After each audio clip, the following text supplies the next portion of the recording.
Hello, welcome to Breakfast Central. It's Friday, thank God it's Friday. So many things are happening around the world. I'm not in the best of moods because of developments in geopolitics and around the world. They say injustice to one is injustice to all. Yesterday, President Trump constituted the Gaza Peace Board, but it was nothing less than a Gaza genocide overseeing board. It's really, really sad. And they're going to develop luxury real estate properties. His son-in-law, Jared Kushner, is in charge of that, off the back of a genocide on the graves of dead Palestinians. And who is the United States of America to decide how to run Gaza? But I guess it's the new age we're in, where might seems to be right, but hopefully justice will be served one day. I mean, just wanted to get that off my chest. Oh, I thought it was which way Nigeria. Wow. I was a bit confused that we have started which way Nigeria. Wow. But I know that that's a segment where you typically rant about things like that. But it's just... I want to ask, at what age did you start...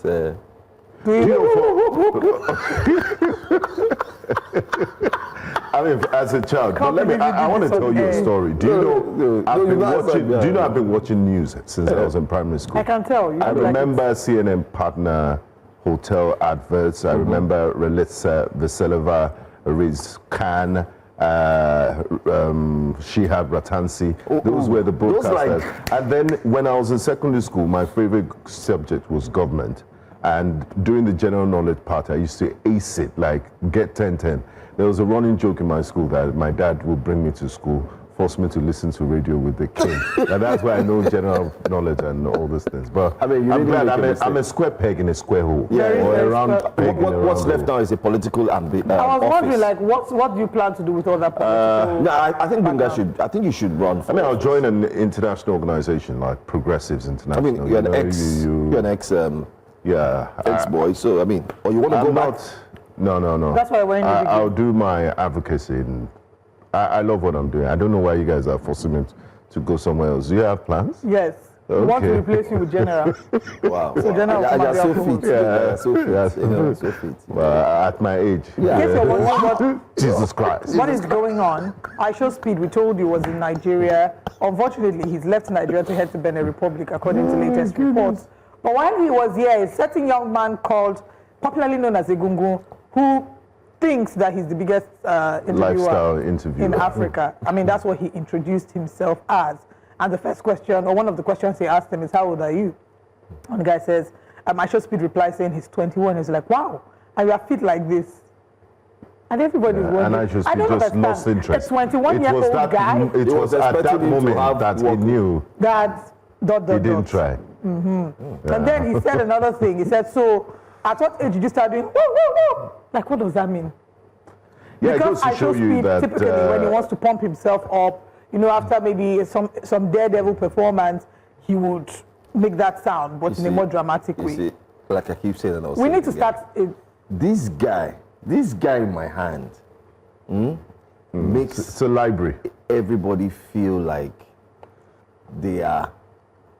You know, you could be a superstar. But the irony is, this thing, you could learn so much. You have access to libraries, everything. You can change your life. But I mean, that's what we get. Yeah. That's what we get. So let's if we were to ask him that same question of when did you start doing woo, woo, woo, how would you rephrase it? I would typically think, so what inspired your branding? As opposed to say, when did you start doing woo, woo, woo? Or better still, why are you taking a tour across Africa? What story are you trying to tell? What are you trying to tell? On your journey so far, what has the journey been, what has an experience been like? Yeah. And if you were to compare so far, which would you say I think has you been guys, the most exciting country you've been to... you're not been... We're too intellectual, to be honest. Yes, too intellectual. What do you expect from somebody that his brand is, please, can you do a 360? Wow, that's massive. Please. I'm sorry, today is Friday, guys. So because it's Friday, we make it light, okay? So, but you know, he's achieved his goal. And again, at the end of the day, his goal is clout. No. Now we're talking about him on TV. On a normal day, would we talk about him on TV? No, we're talking about it. Let's let viewers know. One, it's Friday. Two, let's help Nigerians realize that You That have school is not professionals. scam. School is not. You have professionals. School is not scam. You could and we self-develop glorify and too. celebrate nonsense. Nonsense and mediocrity. Unfortunately, the younger generation seem to like it. Entertainment is very fickle in this day and age. For people to break through in the entertainment industry, they like to do daring things. There are people who do rubbish, and then when they come out and they are found out, they said, oh, at least they trended. No publicity is bad publicity. So that's the unfortunate thing. They think so? Yes. So they're going with the idea of no publicity is bad publicity, which is why they will do the unthinkable. Lately, we're seeing a lot of interesting things. Even those who now come to rebrand polygamy. Oh yes, they make changing clips. the names. No, they call it trouble. You know, and then they make videos and post on social media. I heard as well. And I'm like, what is going on? Please, I beg. There's this Yoruba song that comes to my mind. It's always sung around Christmas period. It's Amono Tetewa, oh Amono Tetewa. It means the waymaker. Please come quickly. The world is scattering. The world is bad. Please, Jesus, take the wheel. I don't know what's going on. You know, but to be honest, like we say on the lighter note, when I went through, there's so many videos, so many renditions. I'm struggling not to cry. As in, so many renditions of somebody starting. Woo, woo. And then also Pella chasing after I Should Speed. I'm big. I know I'm big, but Listen, you know, let's work collabo. together. Listen, we have Gen Zs who watch this program. We know because they send us messages. Some reach out to us and say, hey, that's why we're bringing this story. And we just want to use it to advise them. There is no rule in the book that says you shouldn't build yourself up. You started with a microphone interviewing, in quotes, some people. Use that same medium or time to read, to learn. And for broadcasters, presenters, it is not a scam. We've spent decades. Benga has spent years on this job. You have spent years on this job. So it is no coincidence that I've spent we decade. do what we do. Decade Actually, plus. I've reached decade. You on the understand? job. You spent what? We spent up to a Singular. decade on the job. Decade. A More decade than is 10 10 years. years now. Yeah, Yes. so we have spent So more than 10. we're instead of just approaching saying years, decades. let's say I've spent decades as opposed to years. Because we How spent many years? More than 10. About 14 years. Okay. That's exactly. That's massive. wow. Woo! That's same, right? over 10 years. Wow. Wow. So at the end of the I'm day, not feeling I old. think another thing, just to further expand what you were saying. Yeah. Yes, social media is all about clout and a lot of no substance content, right? But even in doing the things that seem pretty exciting and seem like clout, you can educate yourself. Let's take, for example, I Show Speed. There were reports that for him to educate himself, that even while he's live streaming and he didn't know the meaning of a word, he would go and look it up. He would Google, he would, find out things. We are still learning. Even though we are there's telling no you about shame in it. decades, No, we there's are no still learning. Sometimes we also make mistakes and say, okay, I can say this differently, or I've learned a new word. You can't exhaust. You can't say you've learned everything that needs to be learned. You will learn until you die. But the problem is when you have refused to learn and you've made the standard and the yardstick. And you of- said you are the best. And are you receptive to correction, to learning? But my concern is that all the things we're saying is like water upon a rock, because what they really like is rubbish content. You go on Then social as long media. as they'll say you can't correct people. Look, in Nigeria, the value system, Has the dropped. number one is money. If you have money, Yes. you're immune from Yes, everything. yes. At the end of the day, they'll say it has money. Exactly. Yeah, so they'll say, "Oh, I can't take that's what advice is from you. You don't important. have money." They shame people Yeah. for not having money. Even the I Show Speed. For a country with multidimensional poverty, I find it ironical that we are one of the most classist people in Absolutely. the world. It's quite a shame. You know, at the slightest opportunity, you're bringing about class is money. You don't respect people for their values or for the content of their character. Yeah. It's how much this person has, regardless car does he of the drive? source of income. What car What does he drive? wear? Yeah. How much does he have? And so on and Very so forth. unfortunate. It goes again back to the glorification of wealth, fraudulent, ostentatious living on social media. People don't need to know how you make your money. Just the fact that you have money is enough for them. I remember when relationships, people, unfortunately, Regina Daniels, her marriage has hit the rocks. I'm not celebrating that in any way. I don't really have much thoughts there. But I remember then, because she had a lavish, rich, wealthy lifestyle, there are people who say, oh, I can't take relationship advice from anybody if it's not Regina Daniels. You don't judge what's happening from anybody with anybody's life just by the content that is posted on social media. People choose what they want to post, right? Now, I'm proud of her for fighting for herself. It's unfortunate how things have turned out. The situation with Senator Ned Nwoko, and she's accused him of bullying her. Many people agree with that, but I hope that we can come to that issue can come to an end very soon. But I don't want to be distracted from what I was saying earlier. Let's not glorify the things that don't need to be glorified. It's why sometimes on social media, somebody is made famous and they say we made the right person famous. We need to make the right people famous again. We need to go back to the time where scholars, people who had value to offer were made celebrities and were not just excited over people who are just flash and no substance. But it will take a long way to go because unfortunately... in Nigeria they produced Chinua Achebe, people like Chimamanda, and then... Yes, this is the conversation we're having, and I just want to chime in as well that, to be honest, it's Friday, to be honest, since we've started on this line, let's now take it to our daily conversation. It also trickles down to those you put in power. Because the truth is, in as much as you have sausage roll, you have a material, you have bread, you have gari, and so on, and then you are giving 3-5. You collect it. You don't care the person's moral standing.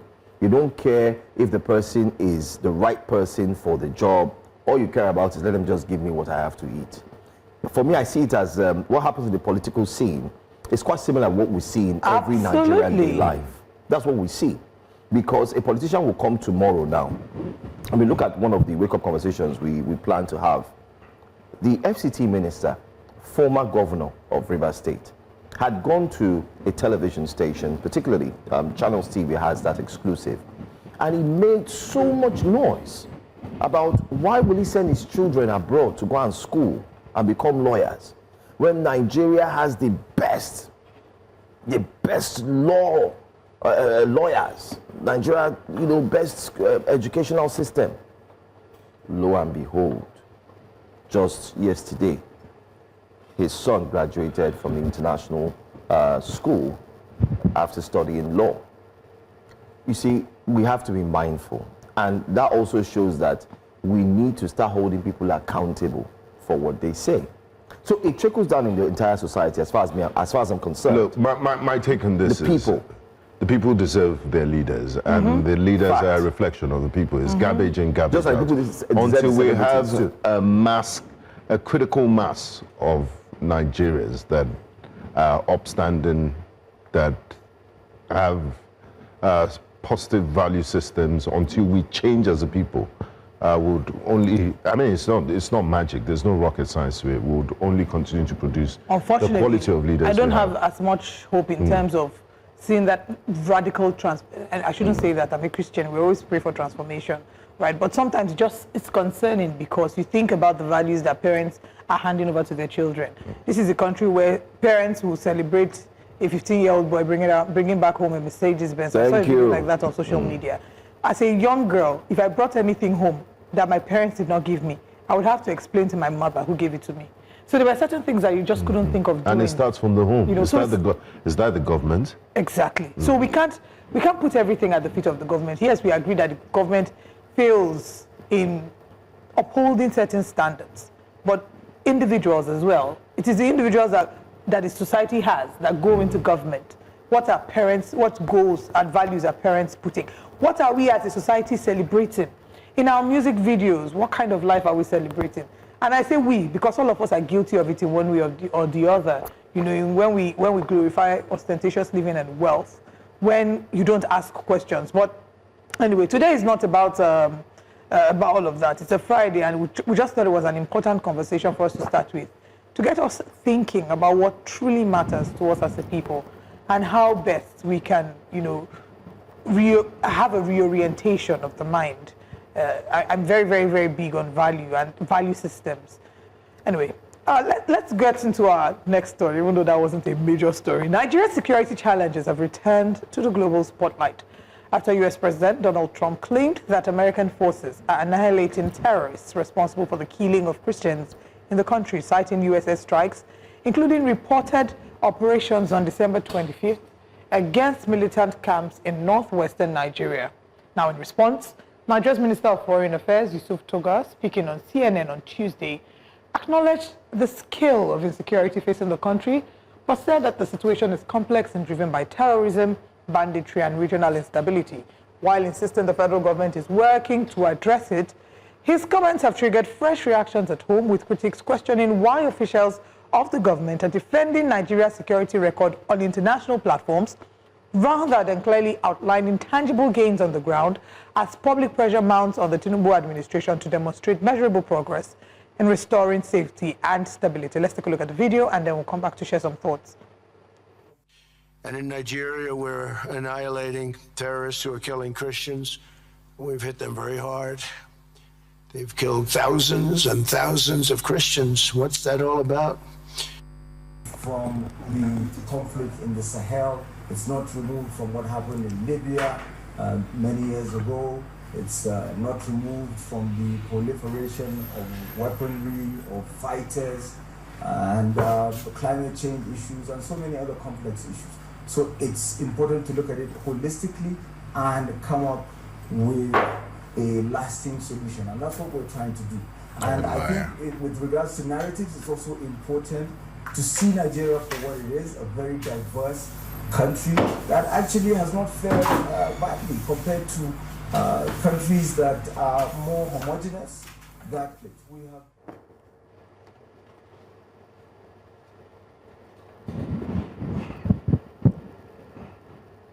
Well, there you have it, the video. Donald Trump talking there, highlighting the success, as it were, saying that they are indeed ensuring that they are clearing off the terrorists. And then, of course, our very own minister speaking on CNN and talking about the seemingly challenges that Nigeria faces. But let's see what Nigerians are saying concerning the statements that have been made, especially on X, as we run through this particular story on a Friday morning. Let's see what they're saying very quickly. This tweet says, from Man of the World. Oh, really? Sir, real Donald Trump. And he goes on to tag him and says, Nigeria is not at peace. It tags him and tags his first son. Said Nigeria is not at peace. People live in fear, unable to travel or stay home safely. While politicians focus on the 2027 elections, the people are suffering. We are waiting, sir. Imagine, anyway. Omo Ibu says, hope the screwdriver seller didn't mislead President Trump. We're not going to hear the last of this screwdriver. New York Times. And someone else says it. Living for Christ says, this screwdriver seller won't rest happy. Cho again. Forgive him, sir. He's just an ordinary seller. Ordinary screwdriver seller. That's what he says. Mazi Okwama says, even after all the $9 million they paid to cover it up, I be lobbying firms don't follow lobby vamoose. I tire. Stephen Wachuku says, very good. I can smell Valentine's Day hamper parts loading for the terrorists and kidnappers. Wow. I only wish it is Uncle Benji that will make the Valentine's Day delivery. Yeah, we have to read it like that sometimes to capture the discussion. Anyway, Save Nigeria Christian says, for years, Christians in Nigeria have been slaughtered while the world looked away. Villages wiped out, worshippers killed, zero accountability. At least the persecution of Christians is finally being acknowledged globally.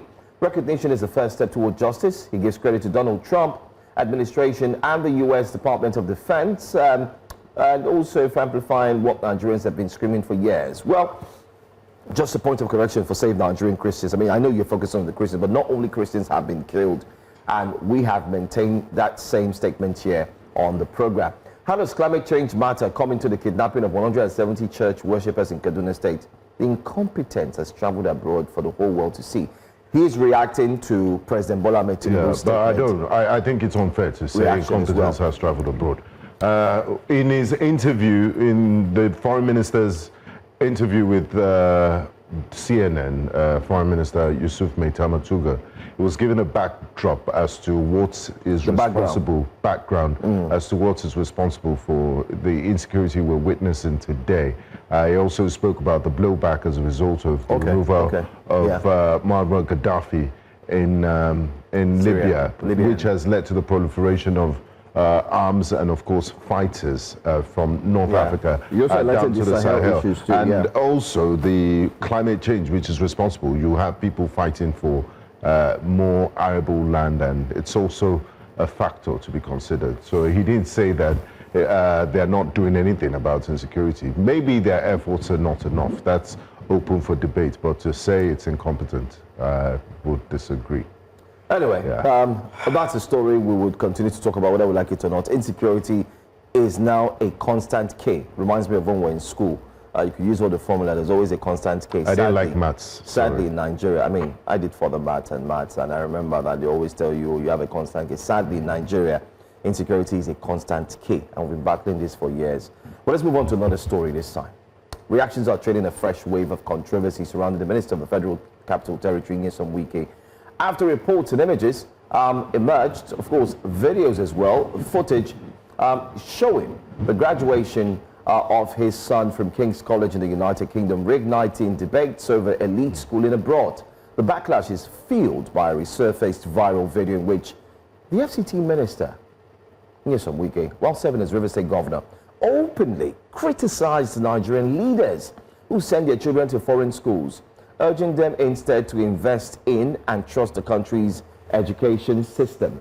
The resurfacing of that video alongside the graduation images has sparked widespread discussion on social media since they emerged, placing focus on leadership messaging and personal choices by public officials.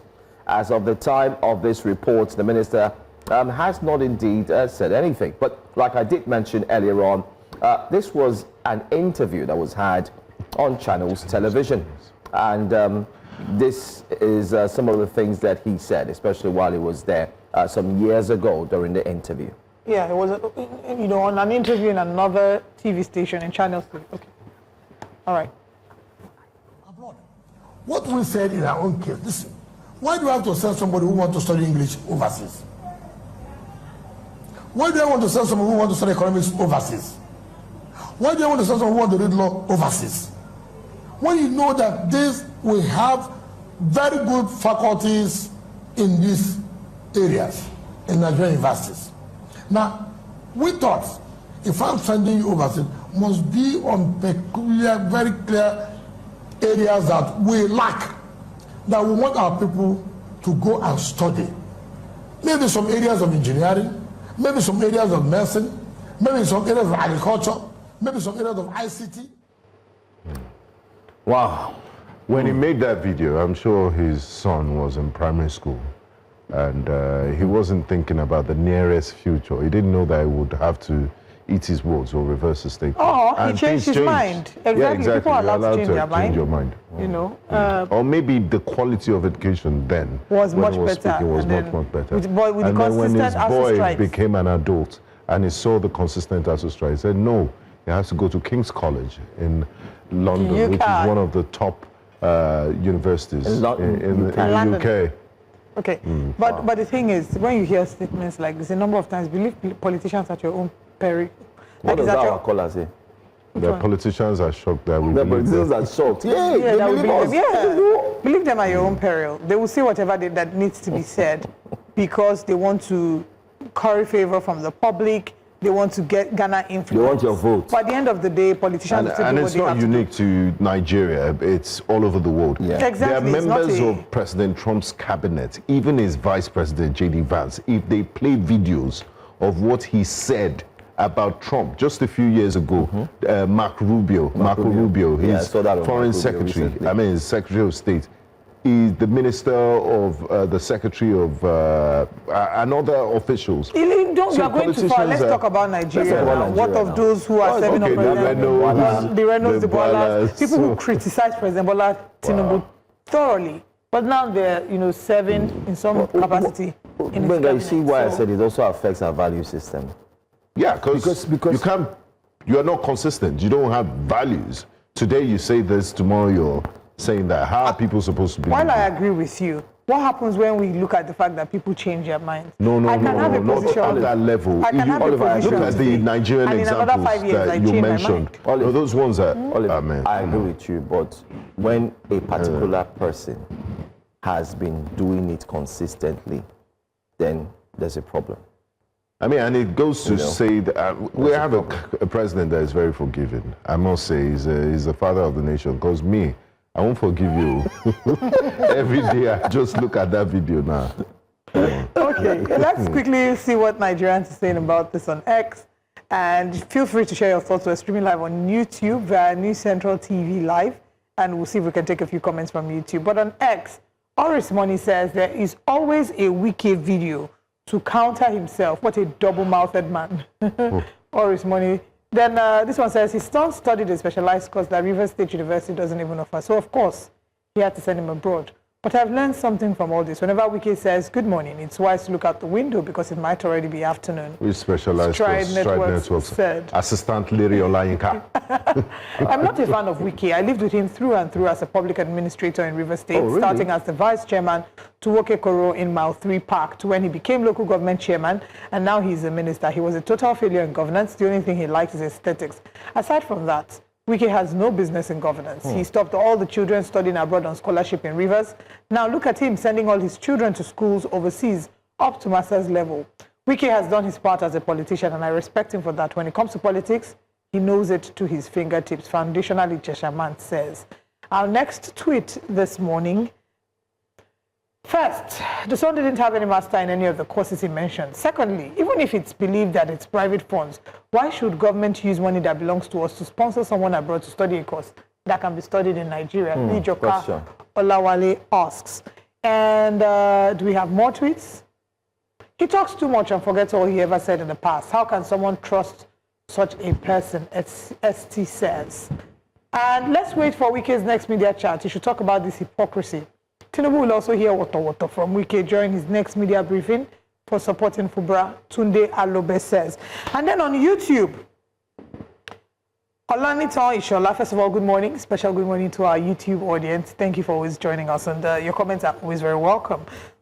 Olanitan Ishola says, Olanitan Ishola, I beg your pardon, says, Wike only condemns what has not gotten to him. But when he gets that thing, he will gladly forget his previous position. What a hypocrite. Lenin Equere says, to me, Wike doesn't want any discuss.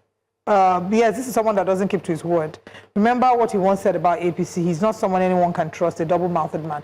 If you recall also, during his Thanksgiving, when he was being asked, there was a Thanksgiving, I don't know if it was his, but he was being asked if he would intermeddle in the affairs of Rivers State. And it was clear to say that, no, he's not. Yeah. Once he's done, his time is done. We saw a complete different reality 360. when he became minister and saw that Siminalayi Fubara was taking charge of his political structure in Rivers State. But keep the comments coming on YouTube where we're streaming live. We want to hear from you. Much later, we'll open the phone line so you can get your phones by your side ready to call in when we do that. But for now, let's share with you the top stories today on Breakfast Central. This morning on Breakfast Central, Rivers State Chief Judge declines to set up panel to probe Governor Siminalayi Fubara. And Governor Sani vows safe rescue for Kajuru abducted victims, requests a new military base. And still on our top stories, Financial Reporting Council, FRC, to integrate Islamic finance standards into national reporting.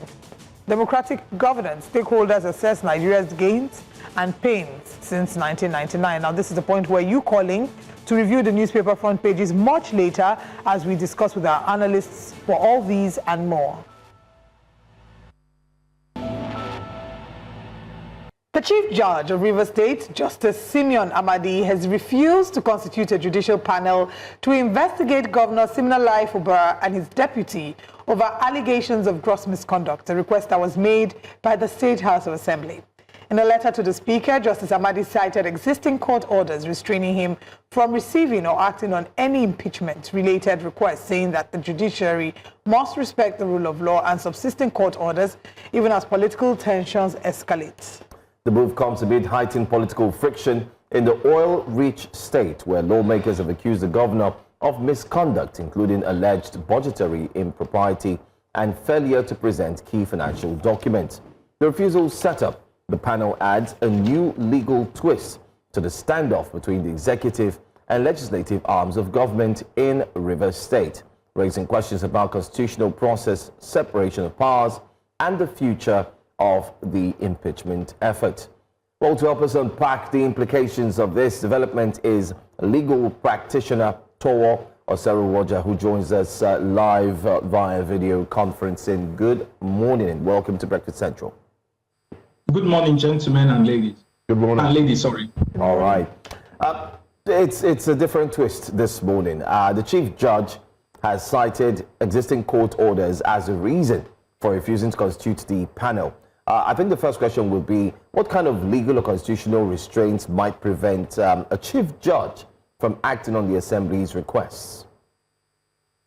Okay, if you look at the Constitution provides for what we call the separation of power. And if you look at the judicial arm of government, it was clearly stated in Section 6 of the Constitution of the Federal Republic of Nigeria, which established the judicial arm of government. And in doing so, the judicial arm of government is the centerpiece for maintaining law and order and maintaining simple coexistence between all arms of government and the citizen also. So if you look at the Constitution and if you look at the procedures being taken by the Rivers State House of Assembly, you can, in the area of the Constitution, is Section 188 of the Constitution. And if you look what critics are saying, what is bringing this controversy is Section 188, subsection 10 of the Constitution, which clearly stated that the proceedings of the panel that will be set up by the Chief Judge, or the proceedings or the determination of the House of Assembly regarding the impeachment proceeding should not be entertained by the courts. And if you see what is going on now, a court has restrained the Chief Judge for setting up the panel. And what will be the mind of the people? You know, the law is very unique in the sense that you don't look at it from the English perspective, though we read it in English, but there are intentions to that particular provision of the law. The recent case I want to look at is the case of the Kogi State House of Assembly and Ashebe, where the Court of Appeal said, when the Court of Appeal said that, yes, that provision of Section 188, subsection 10, stops the court for interfering with the proceedings, but when the proceedings goes contrary to the laid down steps that ought to be taken, the court will stop that illegality. So the current provision now is the case is lis pendis, and the Chief Judge, who is the #1 judicial officer of Rivers State, cannot be caught in between to disobey or disregard a pending order of the court, stopping him from constituting that panel. Now, Toro, what's the interpretation of this? Is there a timeline? What happens to the impeachment process against the governor? Okay, there's different school of thought when it comes to the timeline of an ex parte order. Some will say generally the timeline for an ex parte order is 7 days, while it's renewable pending when the substantive or the interlocutory application is heard. But another thing again, if you look at the recent pronouncement of the Supreme Court, I think I want to mention one, the case of Fidelity Bank and Sancom Consent Nigeria Limited is a 2025 Supreme Court pronouncement when they said every order of court must be obeyed until it's set aside by a court of competent jurisdiction. So as it is now, until either on appeal that ex parte is set aside, or until either the court who granted that ex parte by a motion or by itself set aside that particular ex parte order, the Chief Judge hands is tied to proceed. So as it is now, is a stale proceedings pending when that order is set aside. Okay, so if I hear you correctly, the next step will be to set aside the order before they can then, the Chief Judge can go ahead to set up a judicial panel of, to investigate these allegations. Is that correct? Yes, that is perfectly correct. Because if we do not go through that means, if that is not done, the court will be caught in between a contempt of the court. And you know what it means when you are being caught by your own rules. So it's something that is not good within the public domain and in our judicial system. All right. So what will be the next step beyond the setting aside? What are the necessary moves that need to be made for an impeachment order to be seen as valid against the governor? What would need to be in place? I know you've mentioned the order being set aside, but what would need to happen? Okay, first of all, the Constitution, Section 188 of the Constitution, though the governors of the Federal Republic of Nigeria are vulnerable by the non-express determination of what we call gross misconduct, it's laid down 8 steps that ought to be followed. And one of the steps is that a written petition will be received by the State House of Assembly, either by a member of the state, through a member of the State House of Assembly. And when such a petition is received, that petition is not debated whether or not the petition is right or wrong. What the Speaker ought to do is to determine by whether the petition can proceed by just 1/3 of the members of the State House of Assembly. And when that is decided, the governor now forwarded such a petition to the governor. The Speaker now forwarded such a petition. That is the first step. The second step is that the governor now forwards such a petition to the governor to respond within a stipulated time, 7 days, within 7 days. Then within 14 days of receiving that said petition, then the governor has the obligation to either respond or either by himself or through a legal practitioner, or decide to keep quiet over the petition. Then within 14 days, where that petition was initially submitted to the State House of Assembly, which is the 3rd stage they are in now, the Speaker will now, by virtue of forward such a petition to the Chief Judge, for him to constitute a panel upon which to investigate the said allegation. And that panel will sit. They have 3 months line to sit to determine if the allegation contains in the petition are true or not. And that can be the governor himself or the deputy governor in the case of Rivers State. And both of them can either represent themselves in person through a legal practitioner to determine defend themselves. Then after that, the court, the panel now will now find, the findings of the panel will determine if the State House of Assembly we proceed with the impeachment proceedings. And what would that be?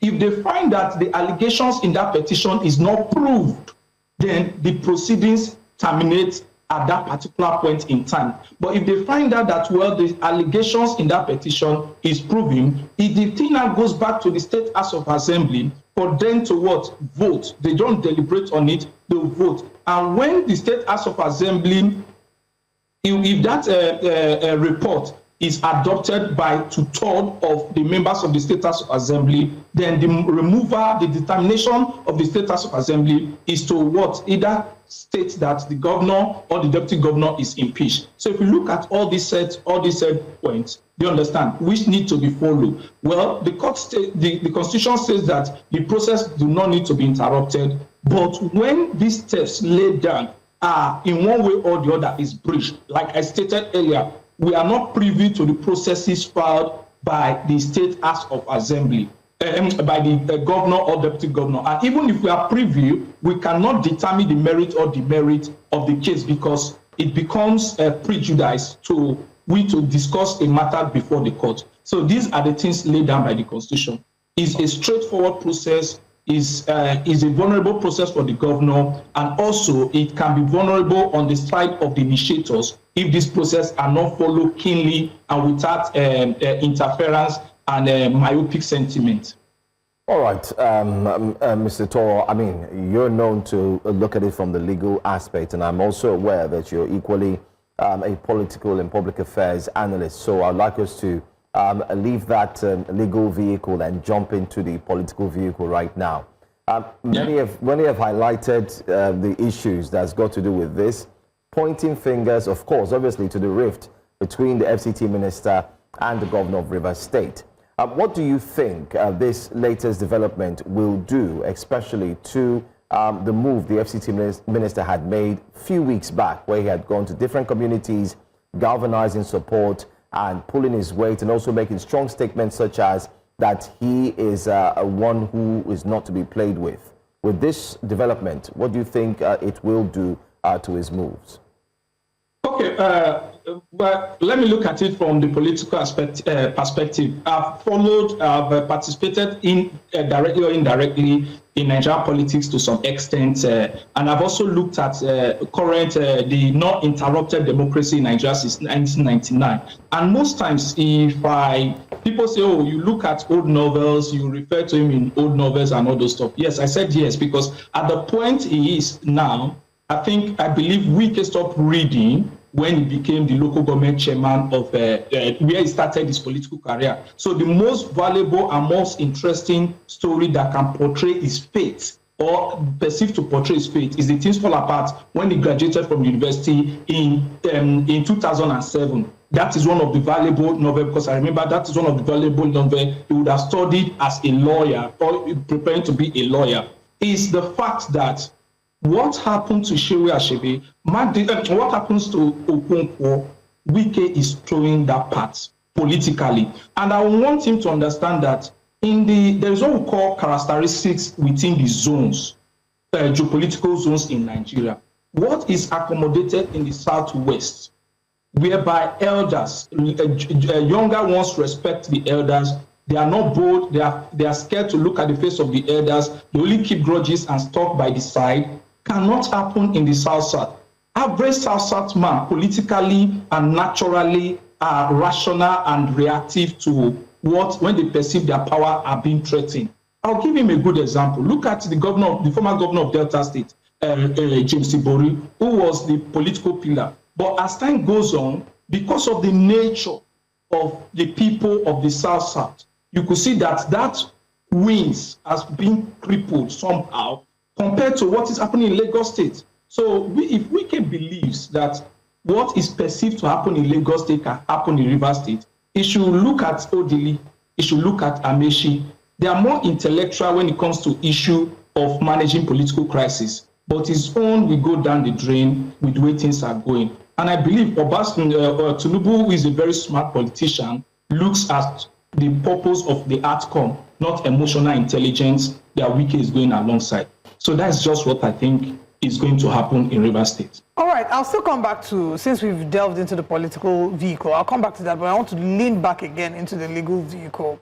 Should this matter, I mean, if it feels like you've said, they would have to, first of all, set aside the order, order before they're able to proceed.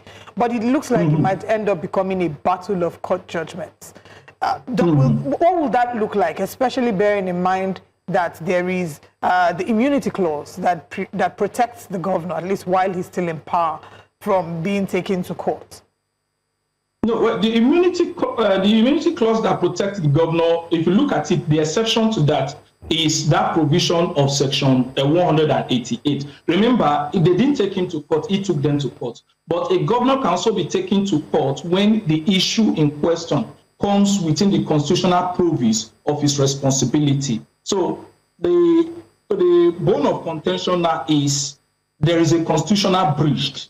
Do you understand? And who is the party to the suit is the governor. So it's the office of the governor as a person that they are taking. And when that office is questioned as to the holder, then this provision of the immunity covers does not imply in this regard. Okay, thank you very much. Now, I want to know, I mean, still on the legal part, if there are alternative dispute resolution mechanisms and the people of Rivers State, I mean, the stakeholders find a way to manage a crisis. Is it possible for this impeachment process to be reversed legally? Or no. Yeah. Okay, if you look at alternative dispute resolution, that is no longer a legal aspect. It has to fall under the political aspect of the issue. Yes, the elders of the party may likely intervene or will want to intervene in this particular situation. But the question is at what cost? That is what the question should be. But legally, two things will happen. Is either the court quash the process and the process starts ab initio, because the court cannot stop the State House of Assembly from not discharging their responsibility. But if they said they will resolve it legally, which some of us were a bit concerned through alternative dispute resolution, you will now see at what cost, where a man, and with all due respect to the Speaker of the State House of Assembly, Rivers State House of Assembly, where posterity will not judge Wike clearly on what is going on in Rivers State. Posterity will judge Fubara and the leader of the State House of Assembly. That is who prosperity, because at the tail end of it, who can be perceived to have the mechanism of governance in the state. So Wike is in his own distance. Let me use it, basically political exile, being a FCT minister. You as the speaker of the Rivers State House of Assembly, your step actions and inactions will determine what the future holds for him and Fubara. All right, and also still looking at it from the legal perspective, would you say that this refusal by the judge, the chief judge, to set up the judicial panel against the governor, do you think that this will set a precedent for governors in the future to be able to stall or delay impeachment processes? Well, there is already a precedent for that. Like if you see the authority cited by the chief judge of Rivers State, yes, there's a precedent for that. If you see the authority I cited that emanated from when the then deputy governor of Kogi State was being removed, there's a precedent for that. The only thing is what we should be worried about is the consistency of the judicial precedent and the view as to the rule of law. That is what we should be worried about. Yeah, for precedent, yes, it has been there, and we've seen precedents whereby the process went through, but the court turned it over. I think Edo State Deputy Governor example is still part of it. Then the Kogi own, we talk about so many state governors, even Peter Obi. Those are precedents that has already been in place. So the only thing we should be worried about is the consistency and the independence of the judiciary for them not to be used as a tool to clog of the other arms of government when the process are clear, when the process is unambiguous, and when the process are clear is followed. That is what we should be worried about.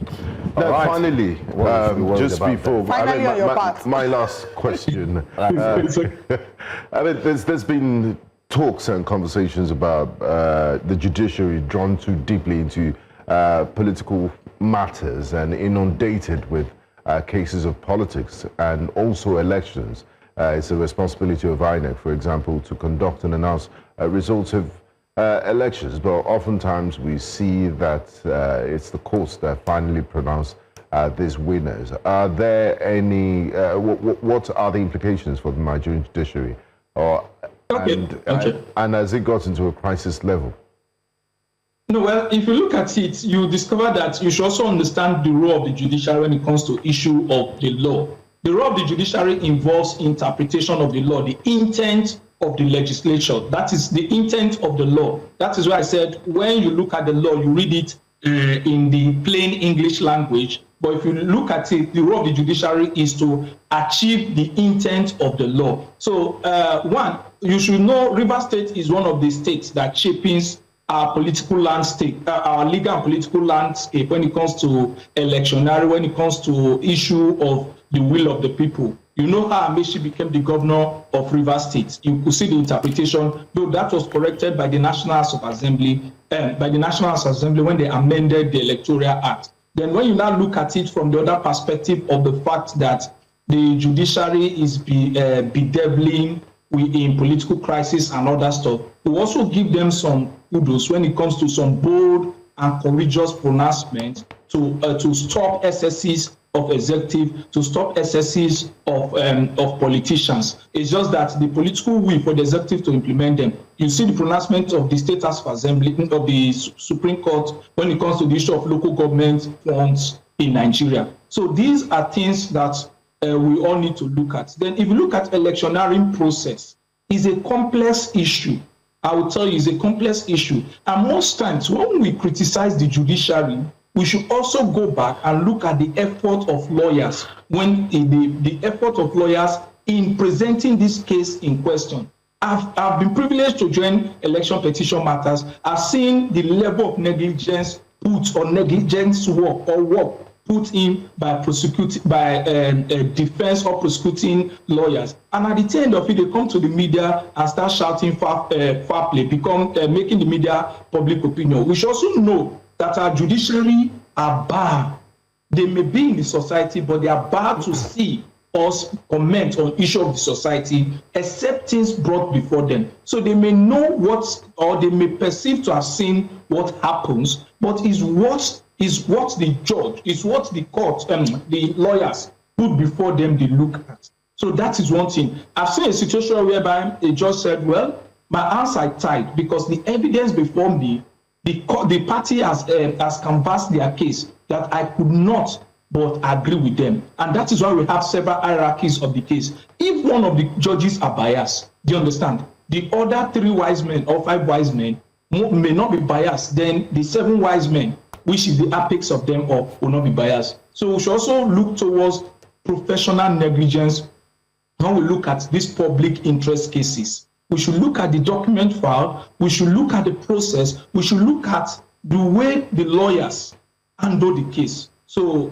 that is it, because I believe as a lawyer, I believe every judge look at the loopholes. If the judge wants to compromise, it's based on the loopholes created in the process. Then lastly, let me make it clear, because you are journalists, I should know one thing. Election petitions are won at the beginning of the electoral process. So not when you have agents who collect documents. It's not when they announce results, you start collating information. So and you start coming to public domain, shouting and every other stuff. So at that point in time, your agent determines your level of judicial proceedings. Then you cannot blame the judge when they see that politicians have taken advantage of English stated language of the law, and you would say they should not make pronouncement on the intent of the law. Just like the case of 2023 and Abuja, the and, say it's a state. Abuja has been, I mean, that whole drama that took place in 2023 and all that. But that's true. You've done it. No. The other thing, let's look at it like I stated earlier, the intent of the law. Yeah. Let me come back to you. Let's assume that you contested in your union in New Central as a unionist. Then because they said you must win two members of each of the departments to become the chairman of the union in New Central. Then you have 10 departments. Do you understand? And you won 9. Two members in 9 of the department. Then you just want only 1 member in 1 department. And you are saying that the law is fair.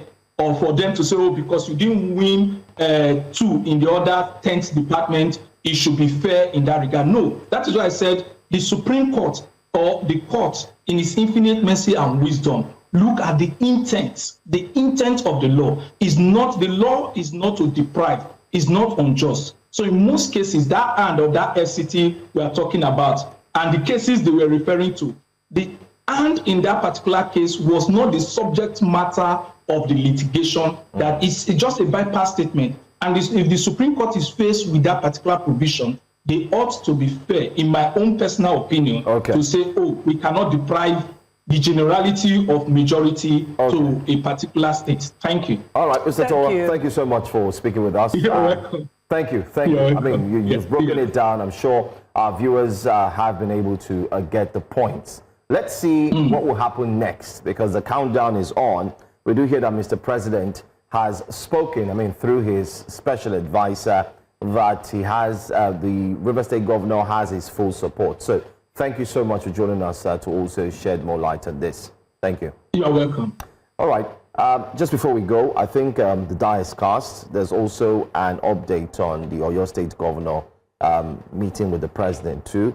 Remember that the Oyo State Governor, Mr. Seyi Makinde, and the FCT Minister are equally at loggerheads. Yes. So it seems all his enemies are starting to pitch tent with or they are reporting him to his principal. No, they're pitching tent. You know, initially they weren't pitching tent with the President, but now they are now closer to the President than maybe he was looking at the fact that, especially... I mean, for Fubara belongs to the same party with Mr. President, but now, Mr. Seyi Makinde is a second-term governor. I'm not sure if he has plans to leave the PDP. Well, we'll find out. We'll wait and see. We'll find out, sir. We'll find out. Well, anyway, I think time will tell, but like you said, Daniel Bwala has clarified the support of the president. Okay, but let's actually listen to what Seyi Makinde has to say here. We're talking about governance here, so I came to discuss with the president on some governance issues, basically. I hope we know the implications With of these few this. points of ours, we hope we've been able to convince and not confuse you. You're on my list. Let's share what's coming up next on Breakfast Central. Coming up next, Governor Sani vows safe rescue for Kajuru abducted victims, requests new military base. Will be joined by our correspondent who was on ground. FRC to integrate Islamic finance standards, international reporting. I'm looking at Nigeria-US deepen security cooperation. Stay with us. On Sunday, January 18th, armed men stormed 3 churches during worship, abducting over 177 worshippers, including women, children, and even a 3-week-old baby. The sheer skill and brazenness of this attack have reignited national outrage. Kaduna State Governor Obasani has vowed a safe and swift rescue of the victims and is personally monitoring operations. He has also requested the establishment of a new military base in Kajuru to bolster long-term security. But not everyone is satisfied. The South and Middle Belt Forum is demanding the sanctioning of the Kaduna State Police Commissioner, accusing him of initially downplaying the incident and failing to act swiftly. So this is what we're going to do on Breakfast Central. Let's take you back to a Security Council meeting that was held in Kaduna that had stakeholders there and also had the governor there. Now, don't forget that during the Security Council meeting, the governor is there to receive and hear the briefing, of which the Commissioner of Police actually led that briefing. But let's take you back to see the outcome of that meeting, and then we would come back to where we are now. Take a look. Yesterday, we were informed that there is bandit attack in Kuruminwali, in Kajuru local government. We quickly mobilized our policemen, military and other security agencies to the area. But to our dismay this morning, till now that we are speaking, nobody is able to come out with any figure or name of any person that is kidnapped from that community. Our policemen, the chairman of the local government and other agencies were at the scene of crime, alleged scene of crime. We went there. Till now, there is no information about any attack or any kidnapping of over 300 persons. And on this, I want to warn some of these troubleshooters. Please stop giving out false information to just discredit the state and the security agencies. We are always ready to deal with any situations. And if they didn't stop this kind of menaces, we are going to arrest anybody that is found wanting and deal with. And so we are here to make it abundantly clear to members of the public that the narrative from the Kajuru area that people have been kidnapped or whatever in the like of that is totally false.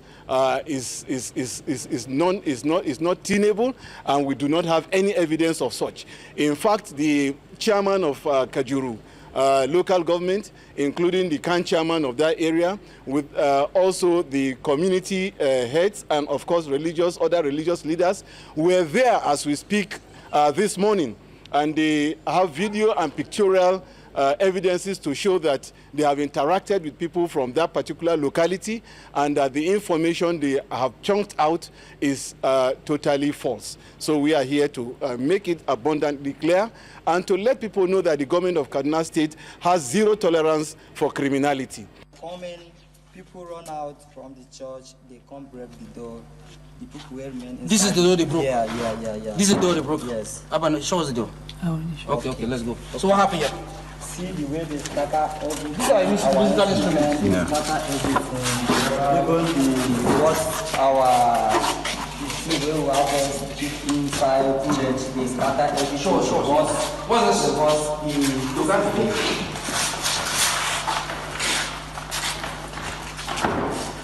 They scatter everything in the church. You can even see this. This is new one. Keep it here, they bring it down, they scatter everything in the church. You can even see everything. They scatter even the chairs, they bust our... Scatter chairs? Yes. This thing, they're the one that did this? Wait. Abba, let's see. Wait. Are we on... What's this? Man, how are the chairs supposed to be? What's this? No one now. They are the ones that did this? Harvest, okay, this one you guys use for harvest. So Abba, let's see. So on a very good day, on a very good day, this is supposed to be a church, a place of worship. That's what we see here, right? Yeah. So they are the one that did this. Yeah, they packed some things and come up with it. I don't know. Which church is this? This is C&S number 2. C&S number 2 Kurumwali means church, Cherubim and Seraphim 2, number 2 Kurumwali. Let's go to a church, guys. Let's go to a church.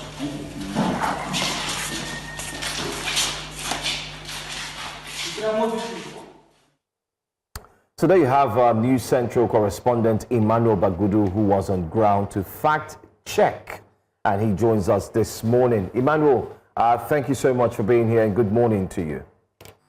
Yeah, good morning. Thank you. Good morning from Kaduna. Yeah. All right.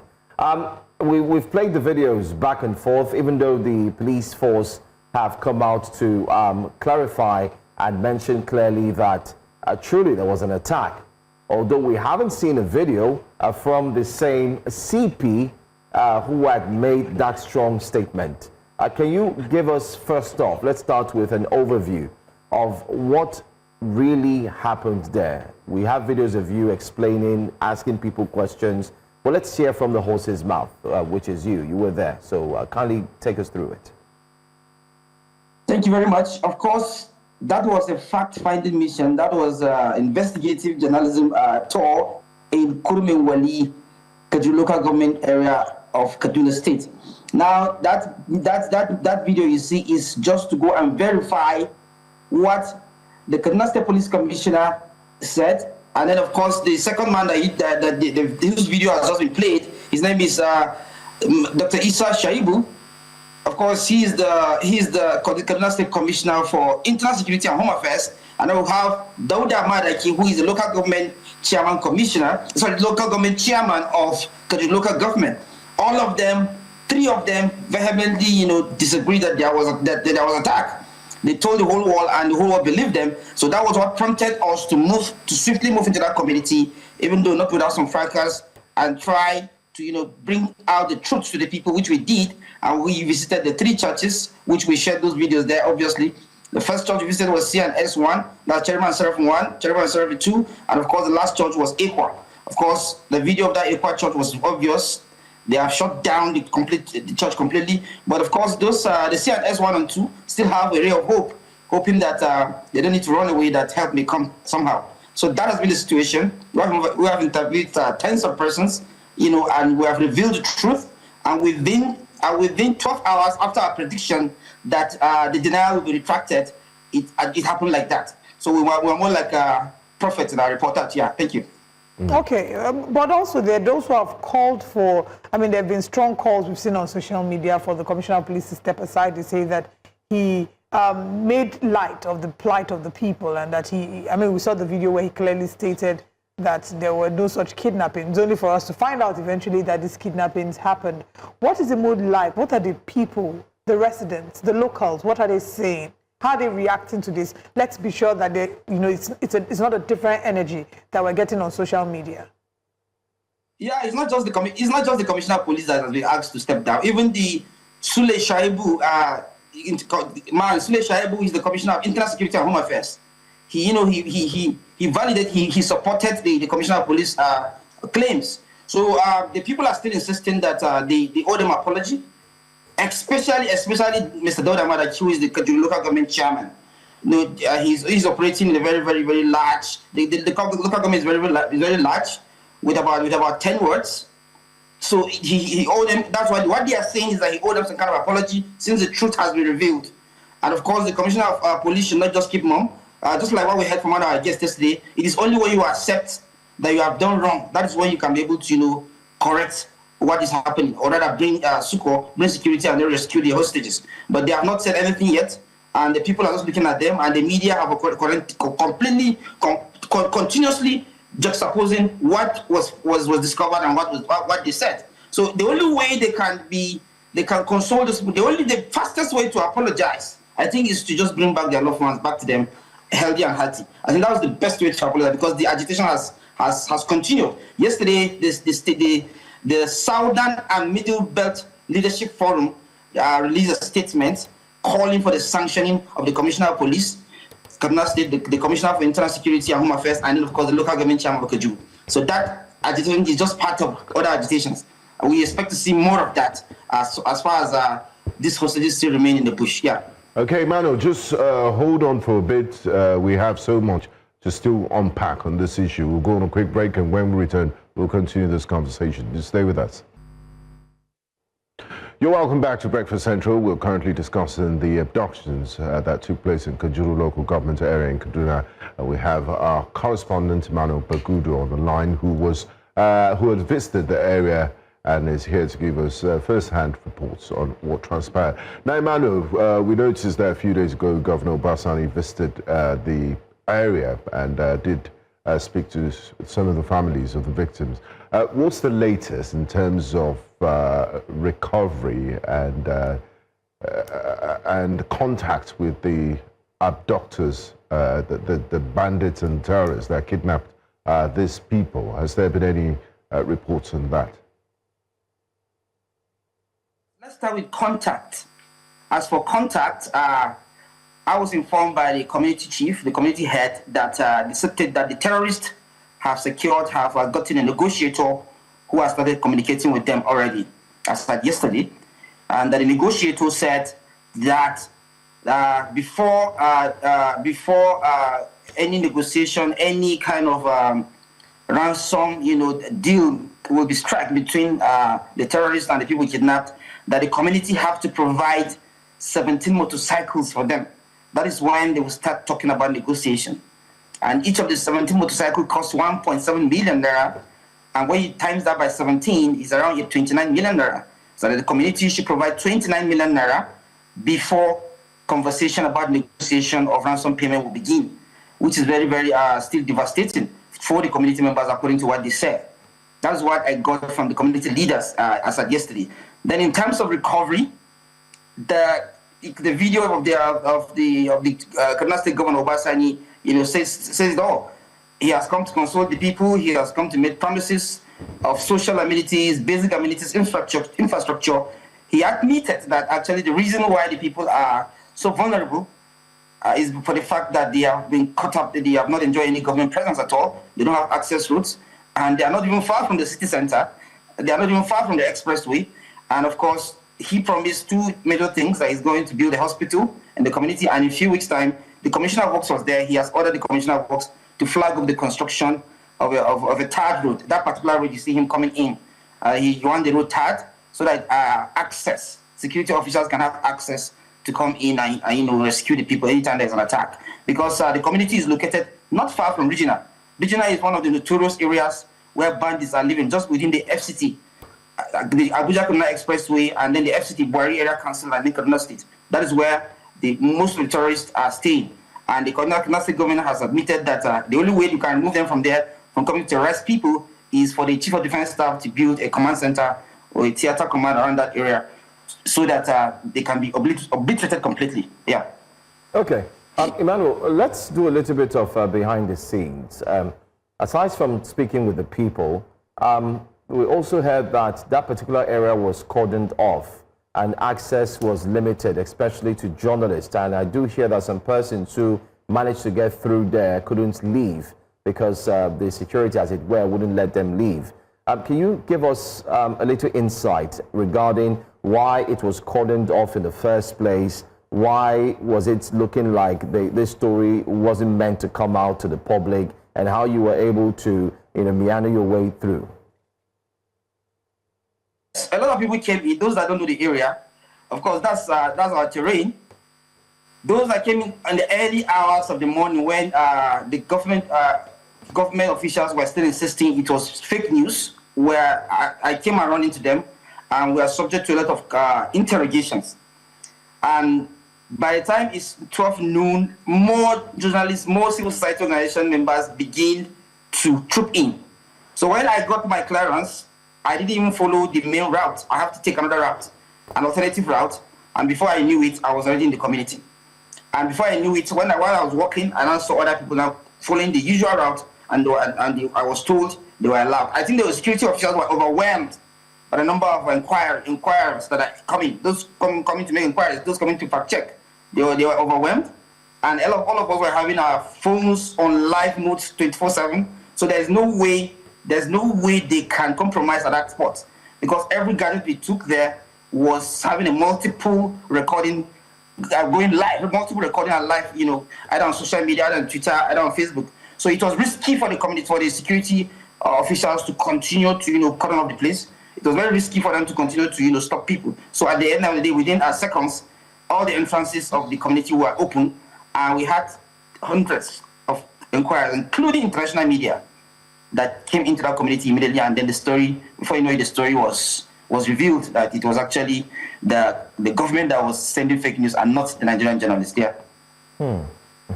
That's a lot. That's a lot there. All right. Another thing I wanted to ask again, I know initially I'd asked you about their feelings towards the police chair as well as the leaders, the local government chair, but this time around, how are they feeling about the state of insecurity? What was the mood like? Would you say that you could sense fear? Is there hope? The governor came to visit, and he promised that he will, deploy everything within his arsenal to ensure that he returns them to their families. But do these citizens, do they believe the governor? Do they have hope? No. I have two evidence to back that up. They don't have any hope. The only hope I know that would bring back their confidence is when they see their loved ones. The first reason why I say they don't have hope is I personally covered an exodus of community members from Kurumin Wali evacuating their properties, their grains, their farm produce to the metropolitan town of Makiali. Makiali is located on the Kaduna Expressway, and it's just 6 kilometers from Kurumin Wali. So I covered that. They have their grains. Of course, it was produced on News Central. The news was on News Central, so it's evidence-based. They pack all their grains and they're taking it to their neighboring Makiali. They actually told me that they were originally from Makiali. It's just for the fact that they were actually from Kurumin Wali, but when the new road comes, the military government, created the new Kaduna Expressway, they have to come out to the main road. So their relatives are the ones on the road. So they have lost confidence. They have started packing their grains, and the grains are being skipped in the metropolitan town of Makiali. They made it clear on camera that they don't have any hope, that they're leaving the town. Most of them I spoke to. That they're leaving the town until they are sure that security is back. And of course, they have to start their life afresh. Then the second reason why I said they don't have hope is that they personally call on the local government chairman to retract his statement, which he has not done up to now. They personally call on him to go into the black bush and bring back their loved ones. They have not seen any response. They have just been communicating to police officers and all that. And he's at the grassroots. He's supposed to be the front runner. That's what they said. He's supposed to be the one that is pushing this call. But none has happened. So those two evidences, people packing their grains, farm produce, because they said this farm produce, when the terrorists come, they pick up this farm produce again and then run. They don't just come to pick people. They pick farm produce, they pick cattle, they pick animals, and then they go into the bush and then continue living their criminal and notorious life. Yeah. All right. Thank you, Emmanuel Bagudu, for speaking with us, and thanks for the insight. We're supposed to also have a former commissioner of police join us, but he's told us that right now he has a very tight schedule. Hopefully, we'll get to have him join us in the course of the conversation. But thank you so much for joining us, and keep on doing the, would I say, the Lord's work, or the good job. Well done. Thank you. Well done. Let's move on now to our next story. It's got to do with Nigeria's fiscal gains. So away from insecurity and now to a story that you should know about. Well, here is what you should know. Nigeria's fiscal gains from the removal of fuel subsidy have been fully absorbed by rising debt servicing costs. Now, leaving the federal government with limited room to actually fund infrastructure, stimulate growth, or deliver effective social interventions. This is according to CFG Advisory. While presenting the firm's 2026 economic outlook at the Financial or Finance Correspondents Association of Nigeria, FICAN Forum, the advisory noted that debt servicing in the proposed 2026 budget is estimated at 15.52 trillion naira, exceeding combined allocations to education, health, security, and defense. It cautioned that the economy is exhibiting signs of stagnation, driven by high costs, weak growth, persistent deficits, and weak social intervention outcomes. The firm also warned that election-related pressures and poor coordination across fiscal, monetary, and industrial policies could slow reform momentum, while calling for urgent fiscal restructuring, including asset sales and improved capital spending to restore sustainability and inclusive growth.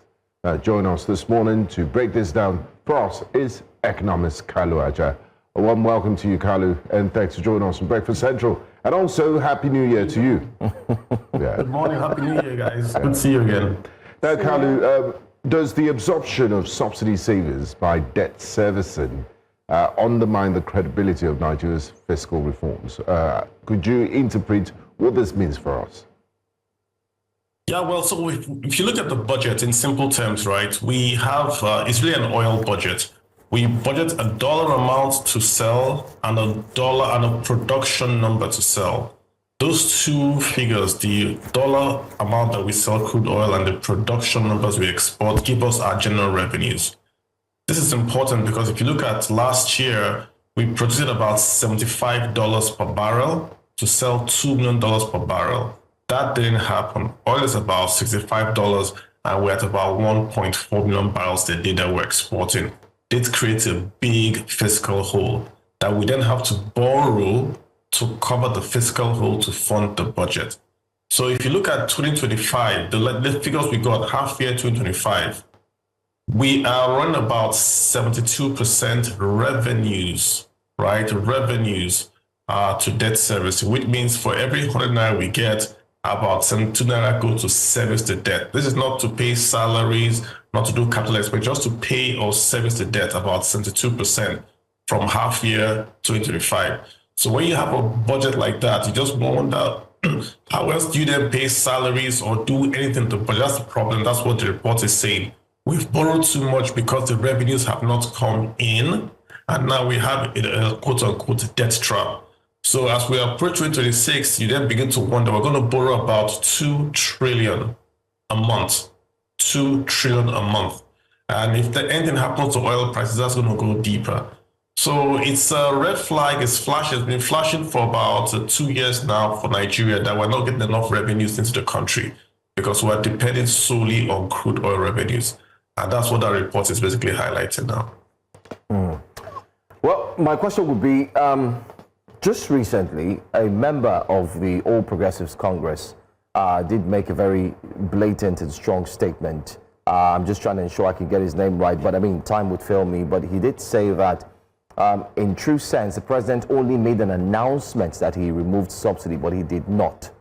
So yes. let's just think out of the wild that subsidy actually hasn't been removed. We're not saying we're taking his word, but let's just say it's not been removed. What's this rigmarole? What's this back and forth we're talking about using the subsidy funds for infrastructure and so on and so forth? Can that really be true? Can that really be true? Because now we're hearing that there are no more funds, so we need to still borrow to fund projects. Yeah, well, that's a big conundrum we've had in Nigeria since 2023. The subsidy has gone. It's removed. What subsidy removal simply means is that you have more revenues. Because when NNPC exports crude oil, it doesn't have to pay itself for subsidy. So all those funds flow back to FARC. So if ordinary subsidy has been removed, look at FARC. FARC has doubled.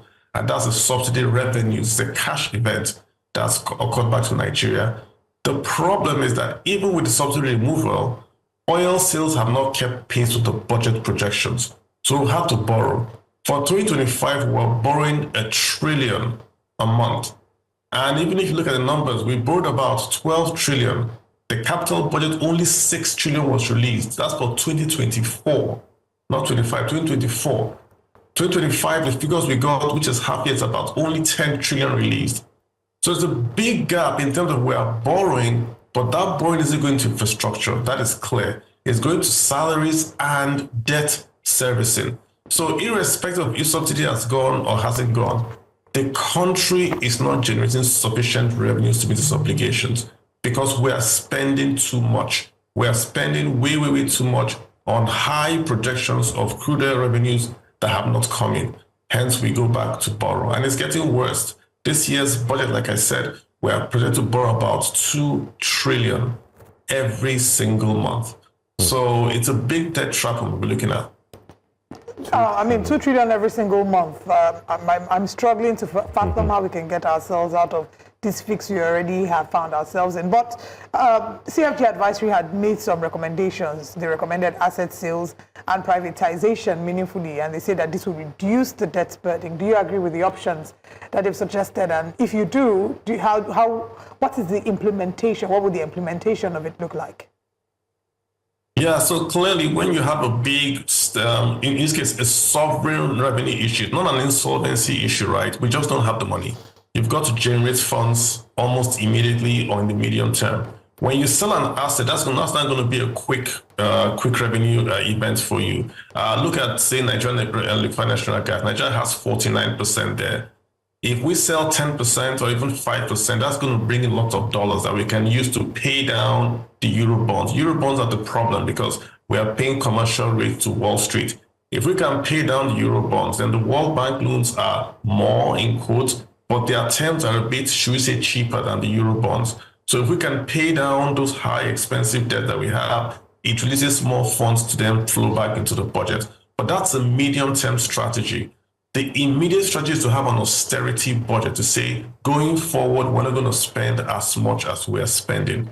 So if you have an austerity budget today, then you can control the spending whilst you then pursue the asset sales that are going to come in the future. If you look at this budget that we just came out 2026, it's riddled with the same over-bloated spending on solar powers, boreholes, grinding machines in the billions. There's still a lot of waste in this current budget. So we haven't learned the lesson of cutting our coat according to the cloth that we have. We are spending too much. This has making us to borrow too much. And of course, we then fall into that debt trap. So medium term is asset sales. But immediately right now, you've got to pivot to an austerity budget where you spend less than what you're making to give yourself that fiscal room to maneuver. So if I hear you correctly, are you suggesting that the budget that we have as is cannot work and a new budget has to be put together and represented? All right. The budget that we have right now, we spend too much. We are borrowing too much. We're already saying we're going to sell at $64 a barrel crude oil. Before we had the crisis with Venezuela, oil was about $60 a barrel. If there's peace with the Ukraine, oil is going to go below $6 a barrel, but we're already budgeting $64 a barrel, right? So you've got to give yourself room. And that's just the revenue side. On the spending side, we are spending way too much on constitutional projects, on waste. Solar street lights, millions. We're refurbishing homes of urbans. We're buying buses. We're buying motorcycles, cash grants. The budget is a joke, right? So you've got to really look at that budget and say, what are the necessaries must have? And that's where you want to spend money on. Health, human services, insecurity, focus on that infrastructure. Not all this stuff to do with we're renovating a religious leaders' home, or there's too much waste, fraud, and abuse in the budget 2026. If possible, pause it, go line by line, zero budget, and get a real austerity-based budget. Otherwise, we're just going to keep on borrowing. Now, Kalu, let's talk about the diagnosis that you've given so far on Nigeria's economy from our conversations this morning. It's obvious that we do lack fiscal discipline, and we also have a revenue generation problem. The federal government this year kicked off the new tax laws on the 1st of January, which is meant to address this revenue problems that we have so we could reduce borrowing and the debt burden. How much, if implemented to the letter, how much of the needle towards solving our revenue problems will it move? Would it make much of a difference in 1 year? Yeah, well, so clearly, let's assume everything goes as planned. and the tax laws, everybody adopts it, we start to pay taxes, we're going to raise Naira taxes. There's some dollar components there, but we're going to raise mostly Naira taxes in VAT, in corporate income tax, which is where the bulk of the revenues for the government is going to come from. But the problem, guys, is the debt servicing in dollars, because we have these Euro bonds that we're spending trillions to service. Like I said, half year 2025, we're spending about 72% of our revenue to service the debt. That's the problem. You can't print dollars. We also don't earn dollars from VAT and corporate income tax. So we've got to then, we're going to get lots of Naira, but we need dollars to pay down the debt. That's where the problem comes. Again, there's a timing issue. We're going to pay our taxes mostly in 2027 for 2026, right? Which is the year we're in.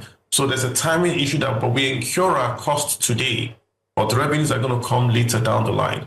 So that timing has got to be financed together with the projected fall in oil prices. So again, if you look at the whole picture, costs are there, revenues are not so sure. So the tax reform is going to bring in tons of new revenues, but we're already spending that revenue today by borrowing 2 trillion a month.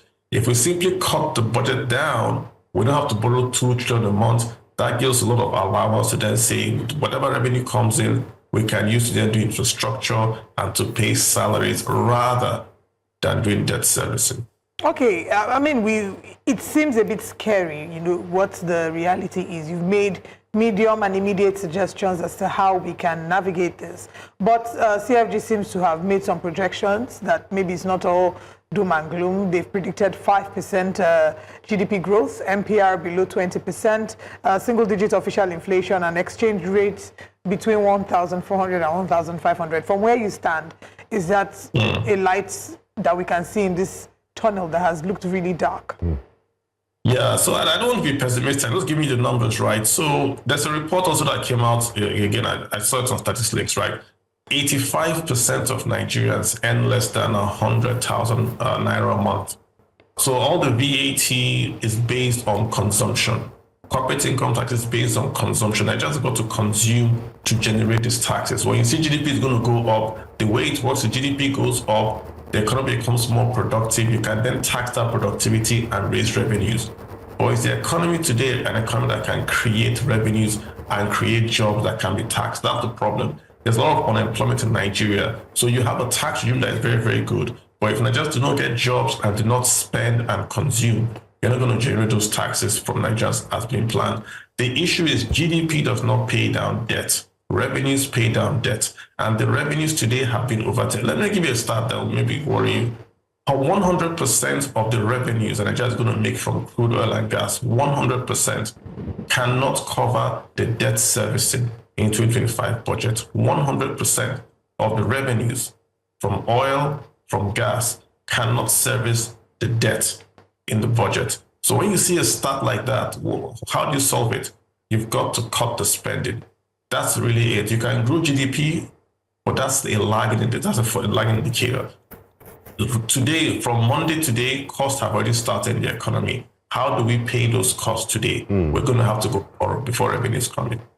Now, you did mention, the oil revenues. That's where we make the bulk of our Forex from. Are there any other low-hanging fruits? What can we do to also diversify and improve on our portfolio? What other ways can we generate more foreign exchange so that we can use the money to take care of our debts? Because you said even if you take all the money that we make from oil and throw it into it, we'll just be barely scratching the surface, which is alarming. Well, you see, the economy, the government needs the money. Maybe you and I might have money, but the government needs that revenue through tax revenues or foreign direct investments or foreign popular investments. They need that revenue to come to them. That's where the problem really comes. Short term, we should have diversified the economy, the revenue source in the economy a long time ago, not today. So cocoa is there, cashew is there. We should have done that 10 years ago, and then we didn't reap the benefits today. As we stand today, Nigeria is still a mono economy where we export just crude oil and we get nearly 80% of the bulk of our revenues, foreign revenues, from exports of crude oil and gas. That's where we are today. The only way you can raise substantial revenues in Forex today is your asset sales. Literally, that's what you're going to do, or borrowing. We've been borrowing a lot with what we call foreign portfolio investments. So lots of Nigerians and lots of foreigners are buying Nigerian bonds. They're sending dollars in, we're buying Nigerian bonds. But that is a debt, right? This money is coming in that we might have to pay back, either when they sell. But if you sell your assets, you can get foreign currency coming in. You then pay off those debts. You give your budget some space. The time is too short now to do any medium-term thing. Like, we can't diversify the economy in 6 months. So we're going to work with the army that we have. Shell is announcing about 20 billion investment in Nigeria in the oil and gas. That's not going to happen tomorrow. And that's FDI. So is that going to go buy an oil field or bring in equipment? It's not raw revenues that's going to go to the government. That FDI is then what generates revenues that the government is going to then tax later on. So for now, again, there's no going back. We've got to do an austerity budget, reduce the spending, reduce that spending. So the revenues you then make, pay your foreign currency debts, and then use the local taxes that are going to make to then do your infrastructure and to pay salaries. Where there's no need to run around. It's a very, very simple strategy that we have to do. The issue is the foreign debt. Attack that immediately and then move on. All right. Final question will be that the Financial Reporting Council, as we speak, announced plans to actually start to integrate the, basically looking at integrating the Islamic finance system. It's used globally and so on. What do you make of that? If you can answer in 30 seconds. Yeah, it's a good one. And Nigeria is, we have lots of Muslims here, and we have to create a center for Islamic finance, what we call non-interest finance in Nigeria, so that attracts more capital from Middle East to Nigeria that can then boost our revenue flows and, of course, investment. So it's good to do that, yeah. All right. Thank you so much, Mr. Kaleja, for speaking with us. Thank you for joining us this morning. Thank you. My pleasure. Thank you. We'll go on a quick break. When we come back, we'll continue this conversation, this time looking at the integration of the Islamic financial system and what people are saying online, including how it affects you. Stay with us. The Financial Reporting Council of Nigeria, FRC, has announced plans to integrate standards issued by the Accounting and Auditing Organization for Islamic Financial Institutions, AAOFI, into Nigeria's financial reporting framework. The initiative unveiled at a stakeholders engagement in Abuja is aimed at strengthening reporting for Islamic finance and non-interest financial institutions, improving transparency, and aligning Nigeria's financial system with global best practices.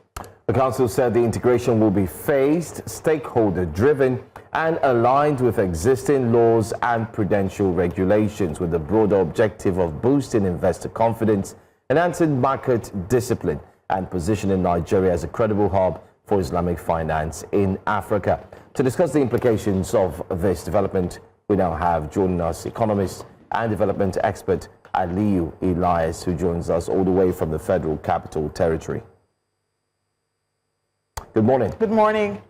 Good morning. Good morning. Thank you for having me. All right. Thank you very much for joining us. So I want you to please break it down in layman terms. When people hear this, when someone hears the AOFI, Accounting and Auditing Organization for Islamic Financial Institutions, and they're talking about integrating the finance standards, what does that mean? What does that look like?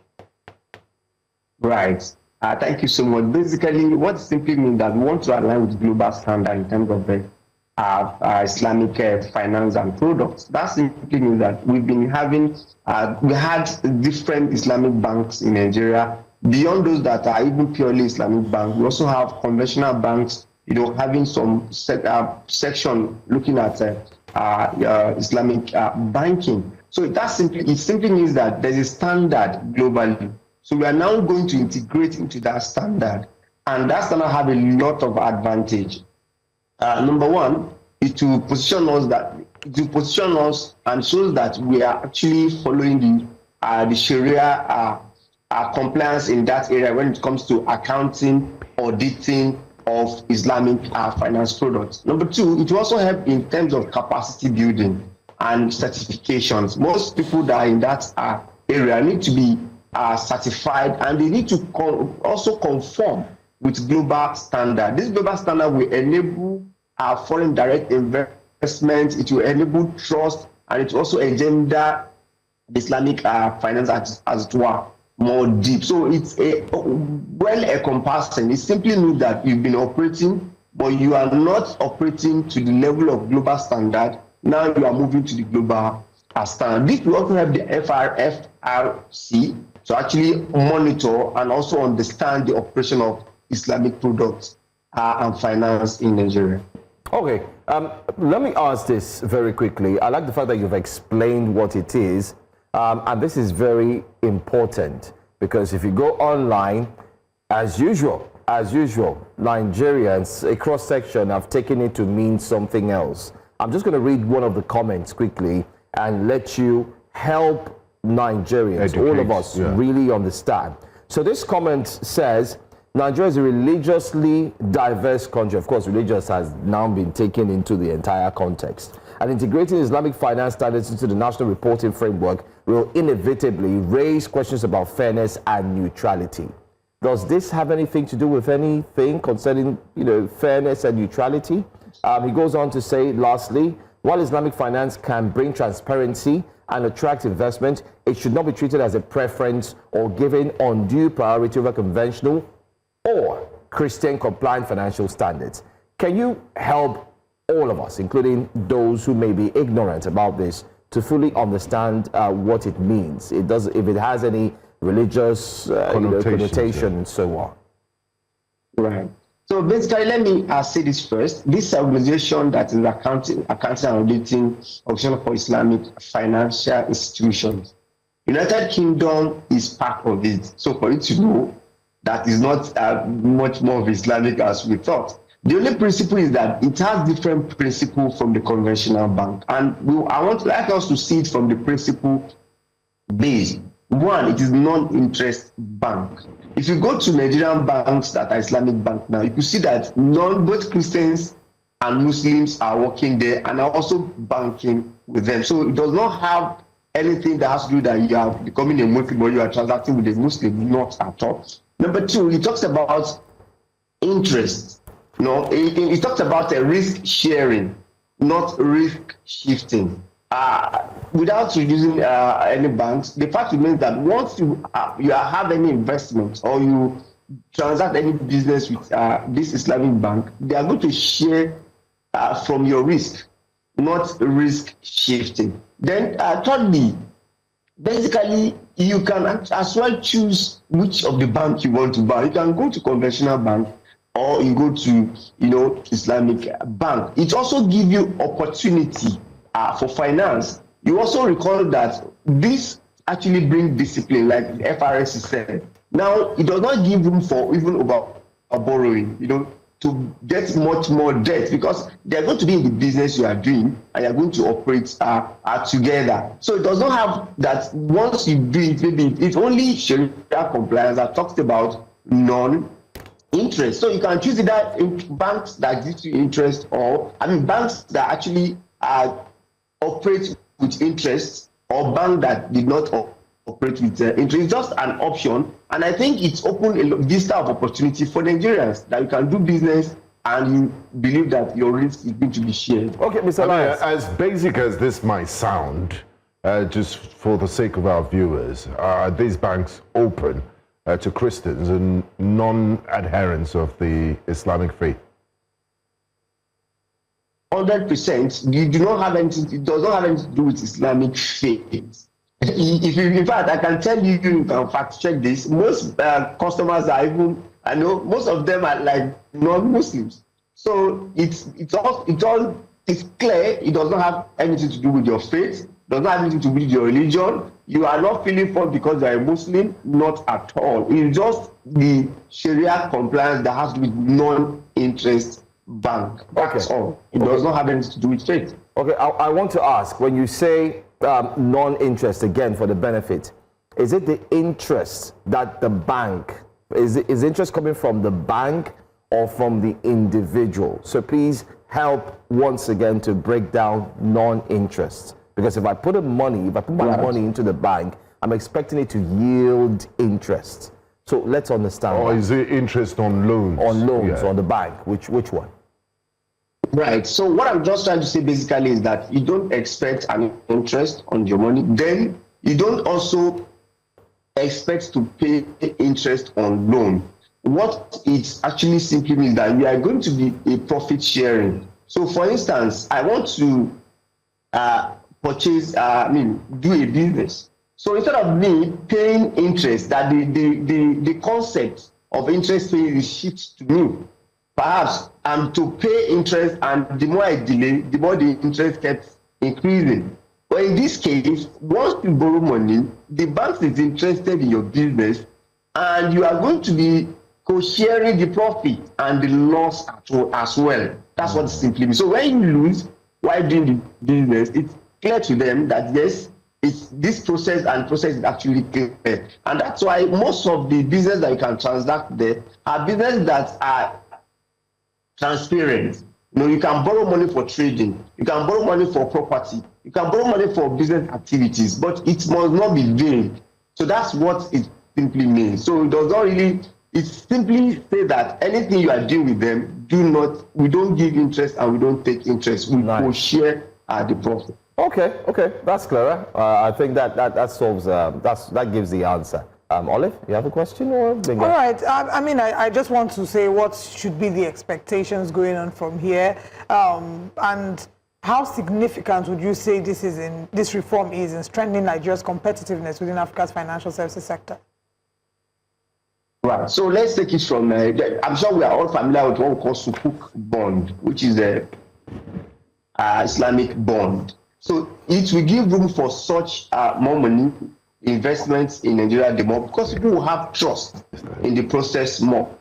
We also have what we call takaful insurance. People will have trust in that insurance process as well. Then, the major thing is that, let me tell you how it will even benefit us the more. Our accountants, our auditors in Nigeria will now have a standard to comply with, and we now have a standard to look up to, and we now have the freedom to get more certification in that area and understand it. So it will help our reporting and accounting process that we comply with the global standard. So there are enormous advantage. There's a lot of Islamic products that most of Islamic finance are products that we do not know. This would have opened the opportunity more, create employment, bring more funds, and people transact more businesses. All right, thank you very much for bringing us this update regarding this. We're going to wait and see how things unfold. And I'm really glad that you've been able to shed some more light on this so Nigerians can be more open-minded towards it. And I completely see the perspective of financial inclusion that you've spoken to. Thank you very much for your time with us. Thank you so much. Thank you for having me. Thank you for having me. All right. So I think we don't understand how important conversations like this are. I think very apt questions. I began to see how, even as much as we exposed the number of us here in this part of the country, we have accounts, there's still a huge number of unbanked people in Nigeria. There's still a high level of financial inclusion. If it will mean even establishing some of these banks in the northern parts of Nigeria, for example, where some of them are still unbanked. That way they're not financially excluded, and we can reduce the numbers when it comes to financial inclusion. But we will continue to bring you updates on that. We're going to break, and when we come back, I'll be bringing you breakfast headlines. You're welcome to Breakfast Headlines. We begin in Abuja. The Oyo State Governor, Seyi Makinde, on Thursday had a closed-door meeting with President Bola Ahmed Tinubu. Governor Makinde arrived shortly after Plateau State Governor Caleb Mutfwang, who recently defected from the PDP to the ruling All Progressives Congress, APC. The meeting comes amid a lingering rift between Governor Makinde and former Rivers State Governor Nyesom Wike, now the Minister of the Federal Capital Territory, over the future of the PDP and alignments ahead of the 2027 elections. Governor Makinde has repeatedly stated his commitment to preserving multi-party democracy and maintaining independence in his political choices. We're talking about governance here, so I came to discuss with the president on some governance issues, basically. President Bola Ahmed Tinubu has sworn in the new leadership of the Federal Character Commission, FCC, at the State House in Abuja in a ceremony that saw Hulayat Omidiran take the oath of office as chairman of the commission alongside 37 commissioners representing the 36 states of the Federation and the Federal Capital Territory. Omidiran, a former two-term member of the House of Representatives from Osun State, succeeds Dr. Muhiba Dankaka, whose tenure was described by the presidency as controversial. Also sworn in was Mohammed Musa as Secretary of the Commission. The Federal Character Commission is constitutionally mandated to promote fairness and inclusiveness in federal appointments and the distribution of public resources, with powers to issue guidelines and sanction agencies that violate the federal character principle. We must at each time ask ourselves, what is our contribution to the development and growth, stability, and unity of this country?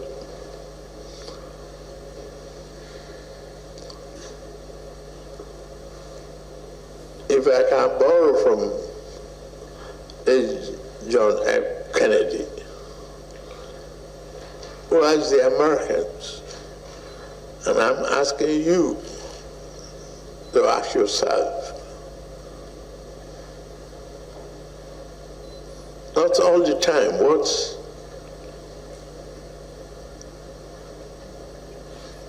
can this country do for you, but what you can do for the country to make it greater. Now that you are being inaugurated, to reflect the federal character, the complexity, the diversity of this country. The Federal Character Commission was formed by patriotic Nigerians who believe that there should be a body to ensure equitable distribution of every good thing, and Nigeria has good things in abundance, but it must go round every nook and cranny of Nigeria to engender inclusivity so that everybody will know that Nigeria is theirs and they will own the country. A civil society organization is urging the federal government to reroute its Lagos-Calabar Coastal Highway project away from Akwa Ibom's Stubbs Creek Forest Reserve to conserve the area. Rights activist Ben Osang, while speaking on behalf of the group, warns that any intrusion into the protected ecological hotspot will cause lasting damage to its ecosystem. Other stakeholders also emphasize the forest economic value, noting its vital role in supporting local livelihoods, preserving biodiversity, and providing essential natural flood protection. They say that community members are also agitating for the deterrent of the project and are calling on the federal government for immediate action. But it doesn't take rocket science to know the value of this forest to communities. This forest holds huge resources, floral and faunal species that are under threat of extinction. Many of them are only found in this part of the world, and they are going to be extinct with the degradation of that forest area. And the communities are actually agitating, that civil society is actually agitating, that people actually understand the extent of loss that is going to come to the ecosystem if this project goes on undeterred. The implication is that a lot of our woods are moving all over the world, and Cross River State is in danger at a time that the federal government has signed up to carbon credits, which means that this conservation of our forests would have brought us millions of money for conserving instead of exploitation. And the whole exploitation started with a project of saying you are opening up a road which could not be complete. 7 miners were killed after unknown gunmen attacking a mining site in Kuru, just south local government area of Plateau State, Wednesday night. The Plateau State Police Command confirmed the attack, saying investigations are ongoing. Just South lawmaker Dalop Isaac described the incident as another unwarranted assault on miners. The killings bring to 19 the number of miners killed in similar attacks within the past month, following a December 19th incident in Bakin Ladi where 12 miners were murdered. The Defense Headquarters says that the Nigerian Armed Forces has recorded a 0% case of pipeline vandalism within the last 1 year. The General Officer Commanding of the 6th Division Base in Port Harcourt, River State, Major General Emmanuel Emeka, made this known when he received the Director of Defense Media Operations, accompanied by several defense correspondents at the division headquarters in Port Harcourt. He says that Nigeria has also seen a rise in crude oil production from about 1.4 million barrels of oil produced per day to about 2.2 million barrels achieved within the last 2 years, a feat made possible following the onslaught of oil bunkering and crude oil theft. If they are busting pipeline, that is when you will say we are failing. But like I said, and it's on record, and even the oil company will tell you, from January last year up to this point, there have been no pipeline that have been busted. So we have fulfilled our own mandate. So it is left for them now to produce more to take it. And before January 2025, the daily output of oil stood at about 1.4, 1.5 million barrels per day. We had a presidential directive to improve on it, and as at December, the last report that was given, I think we have gotten to about 2.2 billion barrels per day. We believe that security is a collective responsibility, and we urge everybody to contribute to resolving the security issues or challenges. Hopefully, in the no distant future, insecurity will be a thing of the past, and we can all have a safe and secure environment to what we used to have in those days in Nigeria. That's all on Breakfast Headlines. Thank you for watching. My name is Olive Amadi. We'll now continue with Breakfast Central.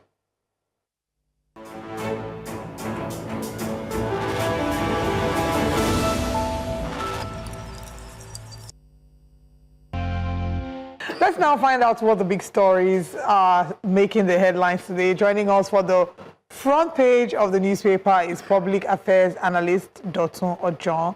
Good morning, Mr. Ojon. Hope you two will knock off. It's about to go live. Hey, good morning. Good morning. Thanks for being here. Bless you. Sorry. No peace for the weekend. The opposition is responsible for this. Yes, your political opponents. My political opponents. Your political detractors. My detractors and traducers. All right, let's get straight into the front page of the papers. But before we get in straight, we'll let you know that, or we'll have you know that your voice is very important, and we want to hear what you think. What your comments are. Questions, comments, objections, contributions are totally welcome. The numbers to call are on your TV screen. Also, we're streaming live via YouTube. You can search for New Central TV Live, drop your comments. I'll head to YouTube and take some comments from the live chat. Now let's go to our first paper this morning, which is I think we should begin with the Punch newspaper. All right. On the front page of the Punch newspaper this morning. All right. Directors, which paper do we have first? Let's start with the Tribune. Tribune newspaper. Okay, let's have a Tribune. And the headline is a very scary one and sad, to say the least. Kaduna abduction, U.S. wants Nigeria to strengthen protection of Christians. But does Nigeria want to strengthen protection of Christians? We need U.S. to do that? That's $1 million question. Or are they expecting Trump to post another message so that they can sit up and really address the situation? The writer says Southern Kaduna Christian leaders declared 2-day fasting over a safe return of abducted worshippers. Southern Middle Belt Leaders Forum wants suspension, thorough investigation of police officials who denied the abduction. I think it's a good place to start with. I mean, when we saw this, and it would be nice to play that video clip just to put things in perspective of the Kaduna State Commissioner of Police making this deny at first, and then we'll come back to Dr. Ojo in the studio for analysis. Director. All right. I think while they're trying to get that video, maybe we can take Dr. Ojo's reaction. Okay, that's the video.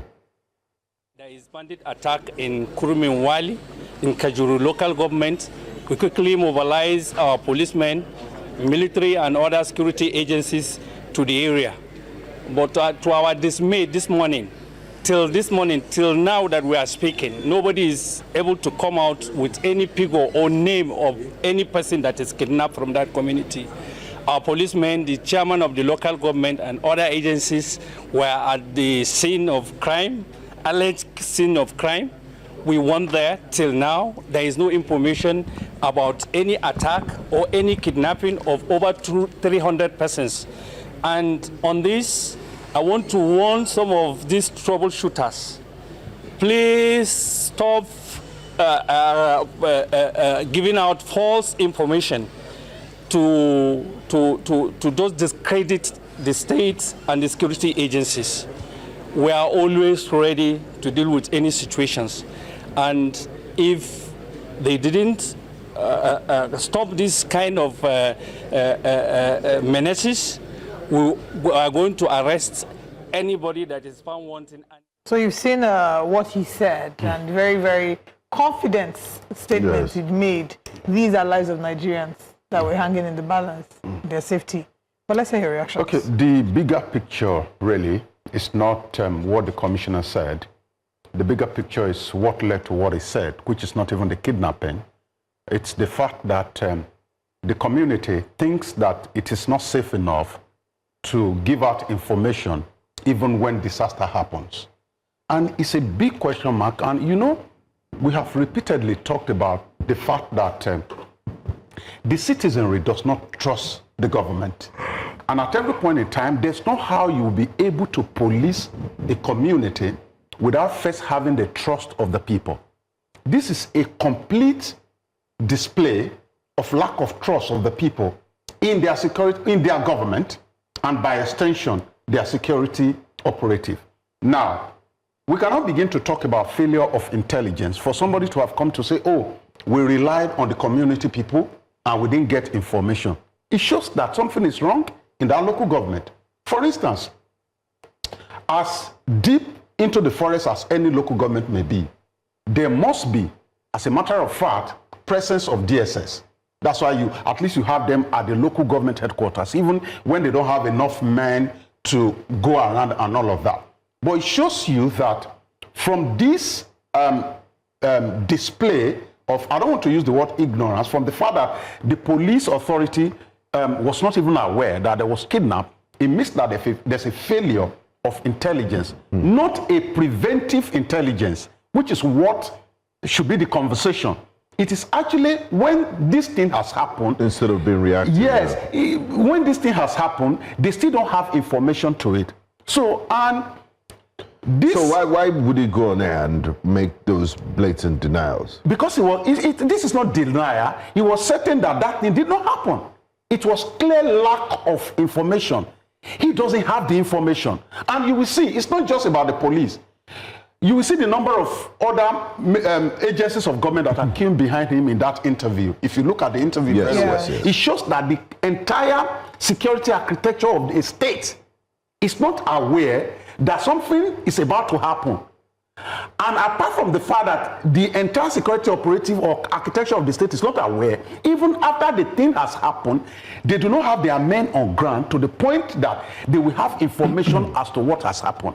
So again, we can continue to discuss our security operative, but the larger picture is that there's a big disconnect between the people and the government to the point that they cannot even offer information when evil befalls them. And I've said it repeatedly before you make your point, Benga, that the philosophy behind the 10% that I've continued to talk about on this program, it is believed that there's 10% in any community that will be extremely wealthy.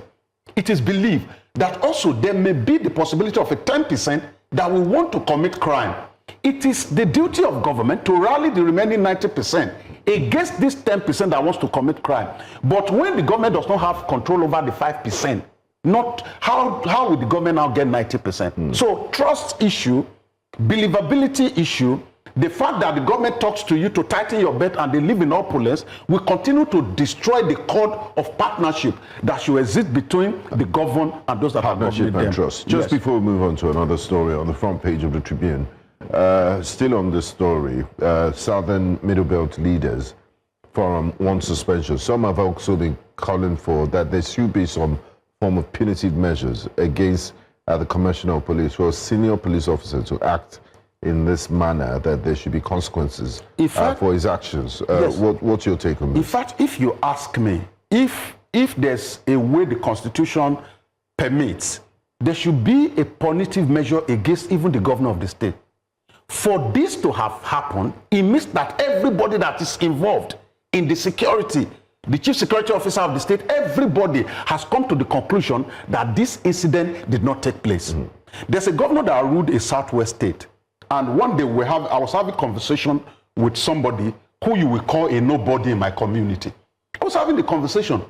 The guy confided in me that every 1 a.m. in the night, the governor of the state is part of the people that the governor of the state will call and ask, okay, how's your... And the guy is so lowly, he was an Okada rider. But the governor understood his job as chief security officer to have picked men across the state that gives him information aside from the daily security report that he reads. Intelligence. Yes, on the ground. on the ground. So the concept of being a governor is not just to wait for allocation. It's not to come on television to accuse the federal government of doing nothing. The concept of being a governor is actually to have a proper view of your state first. Because if you do not have a proper view of your state, even when the resources come in, you don't know what to do. You don't know what to do. So beyond even the punishment of the commissioner, I think everyone that is sitting in Security Council of the state needs one kind of punishment, reprimand, or anything that can be done, so that they know that on this one, they actually grooved. Okay, well, I'm hoping that will be enough of a deterrent to ensure that something similar doesn't happen, because in a country where we're on the we're in a very sensitive position, and security has been a plague. When you hear that there's an attack, the first response should not be denial. It seems like we're more concerned about our public image, and how the West perceives us, as opposed to actually offering the protection that citizens deserve as part of the obligation that the government has to us. Let's go back to the front page of the Nigerian Tribune and take a few other stories. Remember that the numbers to call will be on your TV screen. We're now officially opening the phone lines. You can call in and let us know your thoughts. Still on the front page of the paper, we can see here, UN says 35 million Nigerians risk hunger after global funding collapse. Nigeria's cashew export hits $400 million. Milk, whole bread diets dramatically reduce cholera infections, according to experts. I am comfortable in PDP, Makinde says, meets with Tinubu at Villa. Tinubu seals deal with Shell to unlock job forex flow. Oil drilling at Ogun Waterside. Ojokola deep sea ports set to take off. Olokola, sorry. Ambassadors, Tinubu posts Are to USA, okay to France, Takigari to Turkey. We also have here Fubara, Chief Judge rejects requests to constitute impeachment panel. These are the stories on the front page. Maybe we'll start with the implication of Governor Siminalayi Fubara meeting with President Bola Ahmed Tinubu and him saying now that he's comfortable with the PDP. I'm sure we have the clip of what he had to say. If our directors can play that, we'll appreciate that, and then we can come back to take reactions. But let's have your thoughts. Maybe we'll play it midway. Okay, so I think in politics, it's only a bad politician that we term somebody an enemy. And I've seen it repeatedly being done, that some politicians will just tag somebody an enemy and they are not going to talk to him. Not in the face of 2027 election. This is how to measure intelligence of politicians. How quickly you can mend fences and agree with your opponent. And I think one of the things... But did the governor have any issues with Mr. President in the first place? Okay, so it is clear that there are a few issues, except if we don't want to read minutes to what have been said. Beyond the wordings of what have been said is the concept of paralanguage, how you say what you say, and how people can actually deduce meanings from what has been said. So it is clear that there's a bit of back and forth. Clearly, there were promises that were made before the 2023 election. That is very clear. Whether those promises were kept is a different thing entirely. But also, you've seen that one of the vocal supporters of President Tinubu, former Governor Ayofayoshe, had come out to say, though we may not give you the ministerial position, that you actually put in the name of somebody for. But actually, when this happened, the government approved 50 billion for you. And so these are some of the conversations. For the disaster. And a lot of people have come out to say that the money never went for the purpose of the release. And the governor had also come to say, oh, I got 30 billion. And when the statement of account was released, it looked as if the 30 billion was kept in a savings account and, the little deduction. And there was no interest and all of that. So conversations here and there. And I think I respect President Tinubu, whatever the conversation is, his ability to see things from more than a partisan perspective, to be able to involve everybody within the community. Thank you so much. He's actually fighting for Doctor, this let's just election. take this call from Sally, who's calling from Abuja. Good morning, Sally. Good morning. Good morning. Good morning. Yes, please go ahead with your comments. Good morning, everybody in the studio. I'm very happy about. I want to say one or two things about Mr. Dotun's comment. And I always like listening to his opinions on television because he always comes with intelligent opinions. Number one, on this issue of attack, yes, it was embarrassing. We watched when the security agency said there was no kidnap at all.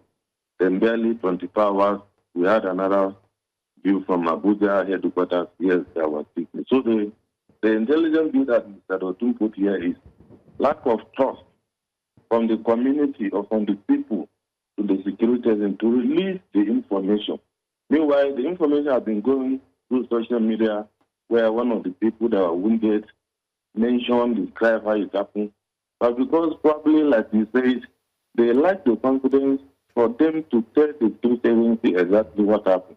Because a lot of people, you must understand that a lot of people are now beginning to say, insinuate that some of these things, government is involved and all those things. So they lack confidence in telling the security agency anything, the truth of what happened. So this other aspect of it, I think, is very important. The security agency must go back to find a way of rebuilding confidence. Security cannot be done without the information of the general public. And if the public lack the confidence to release information, then nothing can happen. So you can see how the damage control is being done after the embarrassing situation.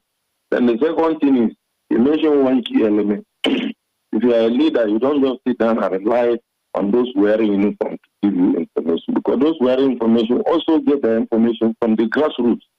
So, which means those in leadership should also adopt what Mr. Dotun described, how one of the governors is doing it or was doing it, by directly relating with the community people.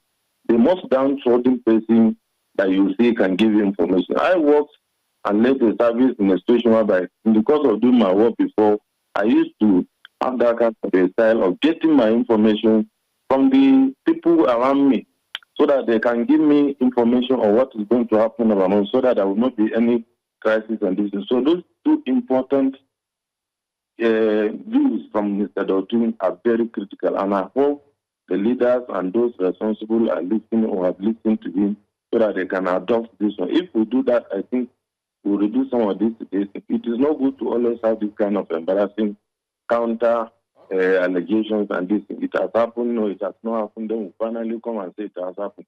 Because the time lapse that was created after that incident, because this timing is very important. Immediately something happens.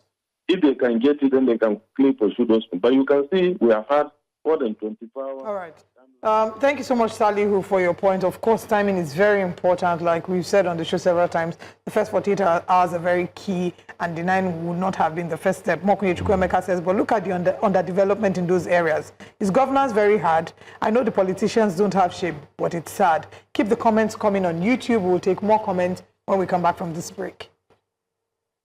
Welcome back. We're still looking at the front pages with Dr. John in the house. Let's take a look at some of the other stories in the paper. We're going to say Dr. John joining us. Dr. John joining nice. us. Wow. I saw you did. For a Friday. Yeah. You're very fit and healthy. Wow, you're very fit and healthy. Dr. John, are you 21? Because you're very fit and healthy. Now, I always wanted to ask when you got the... How did it start? Yeah. I'll turn 22 this year. So. Wow. That's so sweet. That's sweet. That's massive. Can we move on, guys? Yes, that's why I think we should take a story on the front page of Nigerian Tribune. The UN says 35 million Nigerians risk hunger after global funding collapse. So I think one of the major issues with global funding is also the fact that it's been identified that some part of the money has actually continued to enter private pocket for so long a time. And it's understandable because that's always been the practice around here. But beyond that, I say it, was it last week I was saying it, that in a community where we have over 13,000 babies every day, that's what the number we have in Nigeria, over 13,000 babies every day. In fact, I've forgotten our growth rate in terms of population. You cannot continue to wait for the president to get tractors before state governments have one. Because as we speak now, the major problem is that whether we want to just continue to give money to people, and it's going to get to a point, first, you cannot cover the community by doling out money. I understand what it's not sustainable. Yeah, it's not sustainable. I understand what the UN was trying to say, that to banish poverty from our community, we need to make resources available for people living in abject poverty.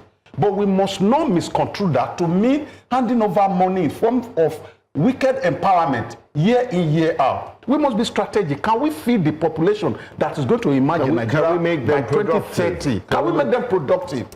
Can we? So we must begin to look inward. We cannot get to a point where UN or anybody will be telling us what will happen. It is clear. You can have a community of 13,000 plus people addition every day. UN will not take your agriculture seriously. UN is telling us to feed the people. The United States is telling the government to protect Christians. You know, it's almost like... At the end of the day, you know, one also leads to the other. We're talking about agriculture now. There's a way agriculture, because I remember the Cocoa Marketing Board of the Southwest in the late 70s. The intention was not just to market cocoa, it's also to create some kind of sustainability for the farmer. So when you have insecurity in your community, people cannot grow food. At the end of the day, you're not going to have any farm produce, and people are going to die struggling to get food. So we need to talk to our government. We need to be strategic. Today, how many local governments do we have? 774 local governments. How many of those local governments have community farm? Beyond all of this, our House of Reps member go at the end of the day, maybe they spend 3 months in Abuja, they come back, they empower the people. We see it. With wheelbarrow. With wheelbarrow, we see them. We see some of them even buy deep freezer. We see them. They are doing well. But the truth is that in this century, our innovation should be beyond handing over deep freezers to people. We must deliberately create sustainability around agriculture so that our people will not die as a result of hunger. You see them on the way. I made reference to what happened in 2020 during the lockdown. You see people will knock at your door. They are coming to plead with you. They will tell you they don't need money. All they need is just give us something to eat. And a repetition of that will happen, not as a result of lockdown, but as a result of explosion in our population. So we must get our strategy together and face agriculture in a way that will not leave it in the hands of the federal government. I mean, we're saying here, as you're talking about millions that will be impoverished or would experience hunger due to collapse of global funding. Like you said, it's largely related to the security crisis because these communities need to go to the farm. They can't go to the farm because they're afraid that they'll be kidnapped on their way to the farm. You know, we're seeing a comment still talking about Kaduna. Chooks Danny on YouTube says, what is the Commissioner of Police still doing in Kaduna State? Is it that he's representing something we do not know? After this embarrassing display, he still sits pretty well on his seat. Why? He asked. He may not be sitting pretty well, but he's still sitting. Maybe there are some flames of fire that we cannot see. But it's actually an embarrassing one, actually. Okay, I wanted us to talk about Fubara, what's happening in Rivers State, but maybe we should take it in another paper. But we have a call from Abuja. Good morning. God's gift, thank you very much for calling. Yeah, good morning. Good morning. Yes, I want to just make contribution on the issue of hunger in Nigeria, and then your analyst there was actually saying we should get more machineries, agricultural tools. No matter the tools that you have in the country, we will still have issues because there is insecurity. People are dying. People are scared of going to farm. You can't give me agricultural tools to go to the farm when there's insecurity. It's not possible. So the only way to deal with this issue is to ensure that there's security and people are free to go to farm. That is the only way we can come out of this, the issue of hunger crisis. Do you understand what I'm saying? Absolutely. And I agree with you. Yes. Absolutely. Yes. So I don't want to speak on the issue of Fubara, but first we'll come back to that. No, you can speak about it. Launch us into this issue about Fubara. Okay, no, because you see, we are so. We watch what politics. We've not heard of godfatherism anywhere in the world. The issue of River State is pathetic. It is pathetic that one man wants to be in charge of the state and also wants to be in charge of the state resources. The same man that kicked against godfatherism when he was the governor of River State. Now he wants to suffocate the present governor and ensure that the governor does nothing in the state, so that he, as Wike, the FCT minister, will be the person that is known in River State. He wants to push out the governor and bring in the speaker as an acting governor. That will not work. We are not in a banana republic, for God's sake. This country we are in a very big mess, and we must rise up and speak against this impunity. All right. Thank you very much, God's gift. And the irony is, even when Mr. President stopped Intervenes. being governor of Lagos State, he didn't use this sort of methods. They call him the Jagaban of Lagos, and he's very influential in controlling the politics of Lagos. But it wasn't overt. He won't make statements like that. He wasn't frustrating his predecessors. So I wonder when this things will end. Okay, he just, Sally, you just talked about River State. As we're launching into River State, let's take another front page and we'll talk about it on that front page. The Guardian newspaper. The Guardian. On the front page of The Guardian, I'll run through the big story. How Port Services high cost, easy drug access, fuel addiction crisis. Christian leaders declare fasting prayer over Kajuru abduction. Ekiti 2026, political parties to pay 60 million naira campaign advert fees. Wow. In Ekiti State. It's not even at the federal level. These campaign advert fees. How much do they pay in Lagos State? We'll come back to that. 60 million. Court prescribes industrial action as Wike sues FCTA workers. Now, Rivers CJ declines to constitute probe panel against Fubara. Government pledges food security as UN says 35 million Nigerians at hunger risk. Federal government reiterates religious freedom as reports cite 72% of global Christian killings in Nigeria. And at the top of the paper, federal government warns against consumer extortion, orders free installation of 500,000 meters. 500,000 meters. They say people should not be extorting citizens, but people will still pay for meters in this Nigeria.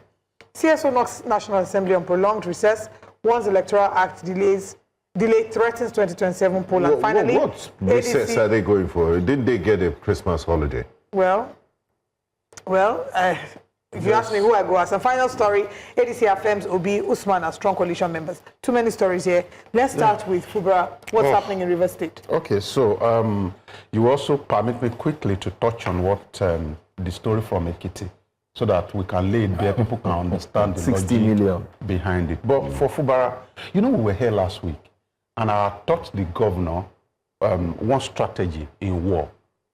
For you to win anybody in the art of war, in the philosophy of war, the first thing you are expected to do is to lure the person from where he's standing to your own place of strength. So if I am a rough fighter and I want to win you, I will lure you to my own side so that you can think that you have the power to fight with me from the point of my own strength. And what will happen? I'm going to defeat you. So last week I had advised the governor that he should not come out to do all of these fight. Exchange of words. Yes, yeah. and I think that you have seen that in the last 1 week or thereabout, there's been a bit of quiet and silence in Rivers. And that does not mean that the guy was not doing his political workings on the ground. Now, this is the complication. You cannot fight political fight with emotion, the way you will support Baba Fela and Whiskey. You cannot do that. Politics is a bit different. You can't fight it the way you will fight VDM and the other guy that is or DJ Chicken online. and Portable. Yes, you have to be extremely strategic. So, beyond emotion is the issue of strategy. The man with the biggest strategy will win in politics. It doesn't matter whether the community queues behind the other one. And that's why I keep advising. And I'm going to stop at the point of advice this morning. I keep advising. Go learn strategy.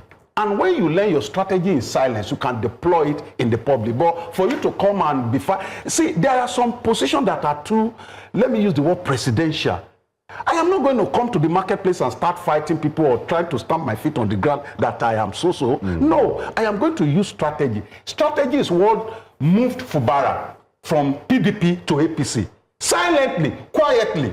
And he made that move. But if you continue to come to the public space to continue to fight, at the end of the day, he may not get anything out of it. Mr. The public will just use you for discussion topics. And that will be the end. Yeah. And from some angles also, you will be buying bad reputation for yourself anytime you come out to the public place to fight. There's what they call private injury and public dressing. You can bite somebody in the private and come to the public and dress the wound for him. And the perception will be, oh, he came to the public to actually dress the wound. Having said that, the place of the people. And I'm going to link this to Ekiti.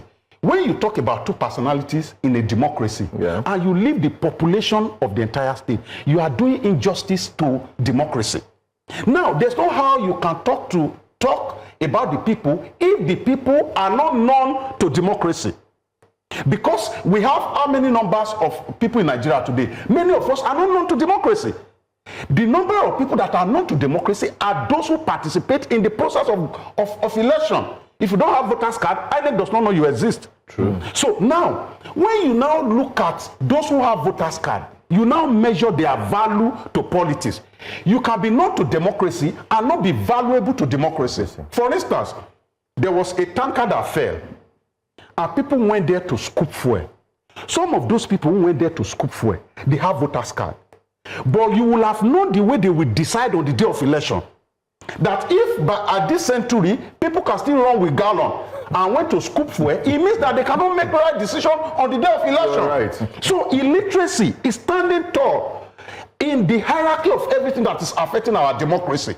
That is why people are talking about Fubara, they are talking about Wike. Our people are not talking about the people of River, who should have the finality of decision when it comes to democracy. And the most but this is how they deny you in Ekiti. They want to deny everybody from participating. And in Ekiti before Ekiti came, I'm going to talk about what happened in Ondo. That one is even crazier. Ekiti has come out to say before you put your billboard, you do 60 million. That means not too young to run is dead. Where will a young man who is running to be House of Reps member get 60 million to pay for the Senate agency? Let me tell you how these things work. When you get to this agency, when you get to anybody that's going to hook your billboard, you pay them because they have paid the signage agency. So there should not be an additional cost. So it's because you've already paid. It's double payment. And it happened in Ondo State. When Ondo State government saw that a lot of people, even some of them in his party, a lot of people were putting billboard last week, I suspected that somebody that is very high in the state had called the chairman of the signage agency, who was also a very young man, to release a statement that before any aspirant will put any billboard in any part of the state, they must make a deposit of 3 million. That's if you are going for Senate. If you are going to the House of Reps, you make a deposit of 2 million. And if you are going to the House of Assembly, you make a deposit of 1 million. Where will a 25-year-old guy who is still an aspirant? I mean, advertising agencies should have standardized prices for billboards. Regardless of what office you are holding. So in fact, not even office, Benga, they should have a standard price for everything you are going to put on the board. Either it is politics, either it's a product, either it's anything. Now, you are not asking those who are hanging prayer banner to pay extra money. Why are you asking young men and women that are doing politics? It's a way of denying them an opportunity to challenge you in government. And if you see the press release of the Ondo State guy, you will weep. That guy is young, and I take responsibility for everything I'm saying about it. That guy is young and extremely brainless. If you see, I take responsibility, and that's why I said so. If you see the way he put it, he said, this is final. What in a democracy, a young boy will write a press release because the governor is backing you, and you say, this is the final. You cannot continue to deny people an opportunity to contest. Now, let's talk about party hierarchy. Party has already denied young people an opportunity to contest. For you to take form now, it runs to millions of naira. Where do you get the money from? Where do you get the form? My friend who is running under APC, House of Reps in Ondo State, was crying to me yesterday that he's suspecting that they will bid them up to 30 million to get the form. Aspirants. I mean, what? And there's no guarantee that you win. If Nigerians, and I keep telling you, it comes back to Nigerians. If Nigerians refuse to tighten their belt and make a decision as to who governs them, these people, they will block every avenue for credible candidate to emerge. And it seems like democracy has been bastardized. It is. It has been. It doesn't exist anymore in Nigeria. It's on sale. Because anything in democracy that put question mark on the participation of the people has killed democracy. Because it's for the Yes, at the party level, look at what they're doing.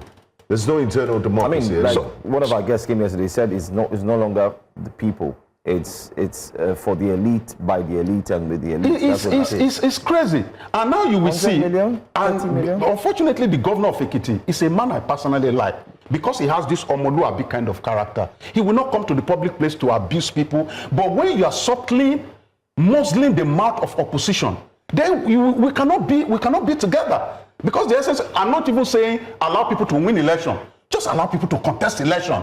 So that there will still be something like a semblance of democracy in Nigeria. We cannot have these bright young minds and you deny them an opportunity to get on the ballot.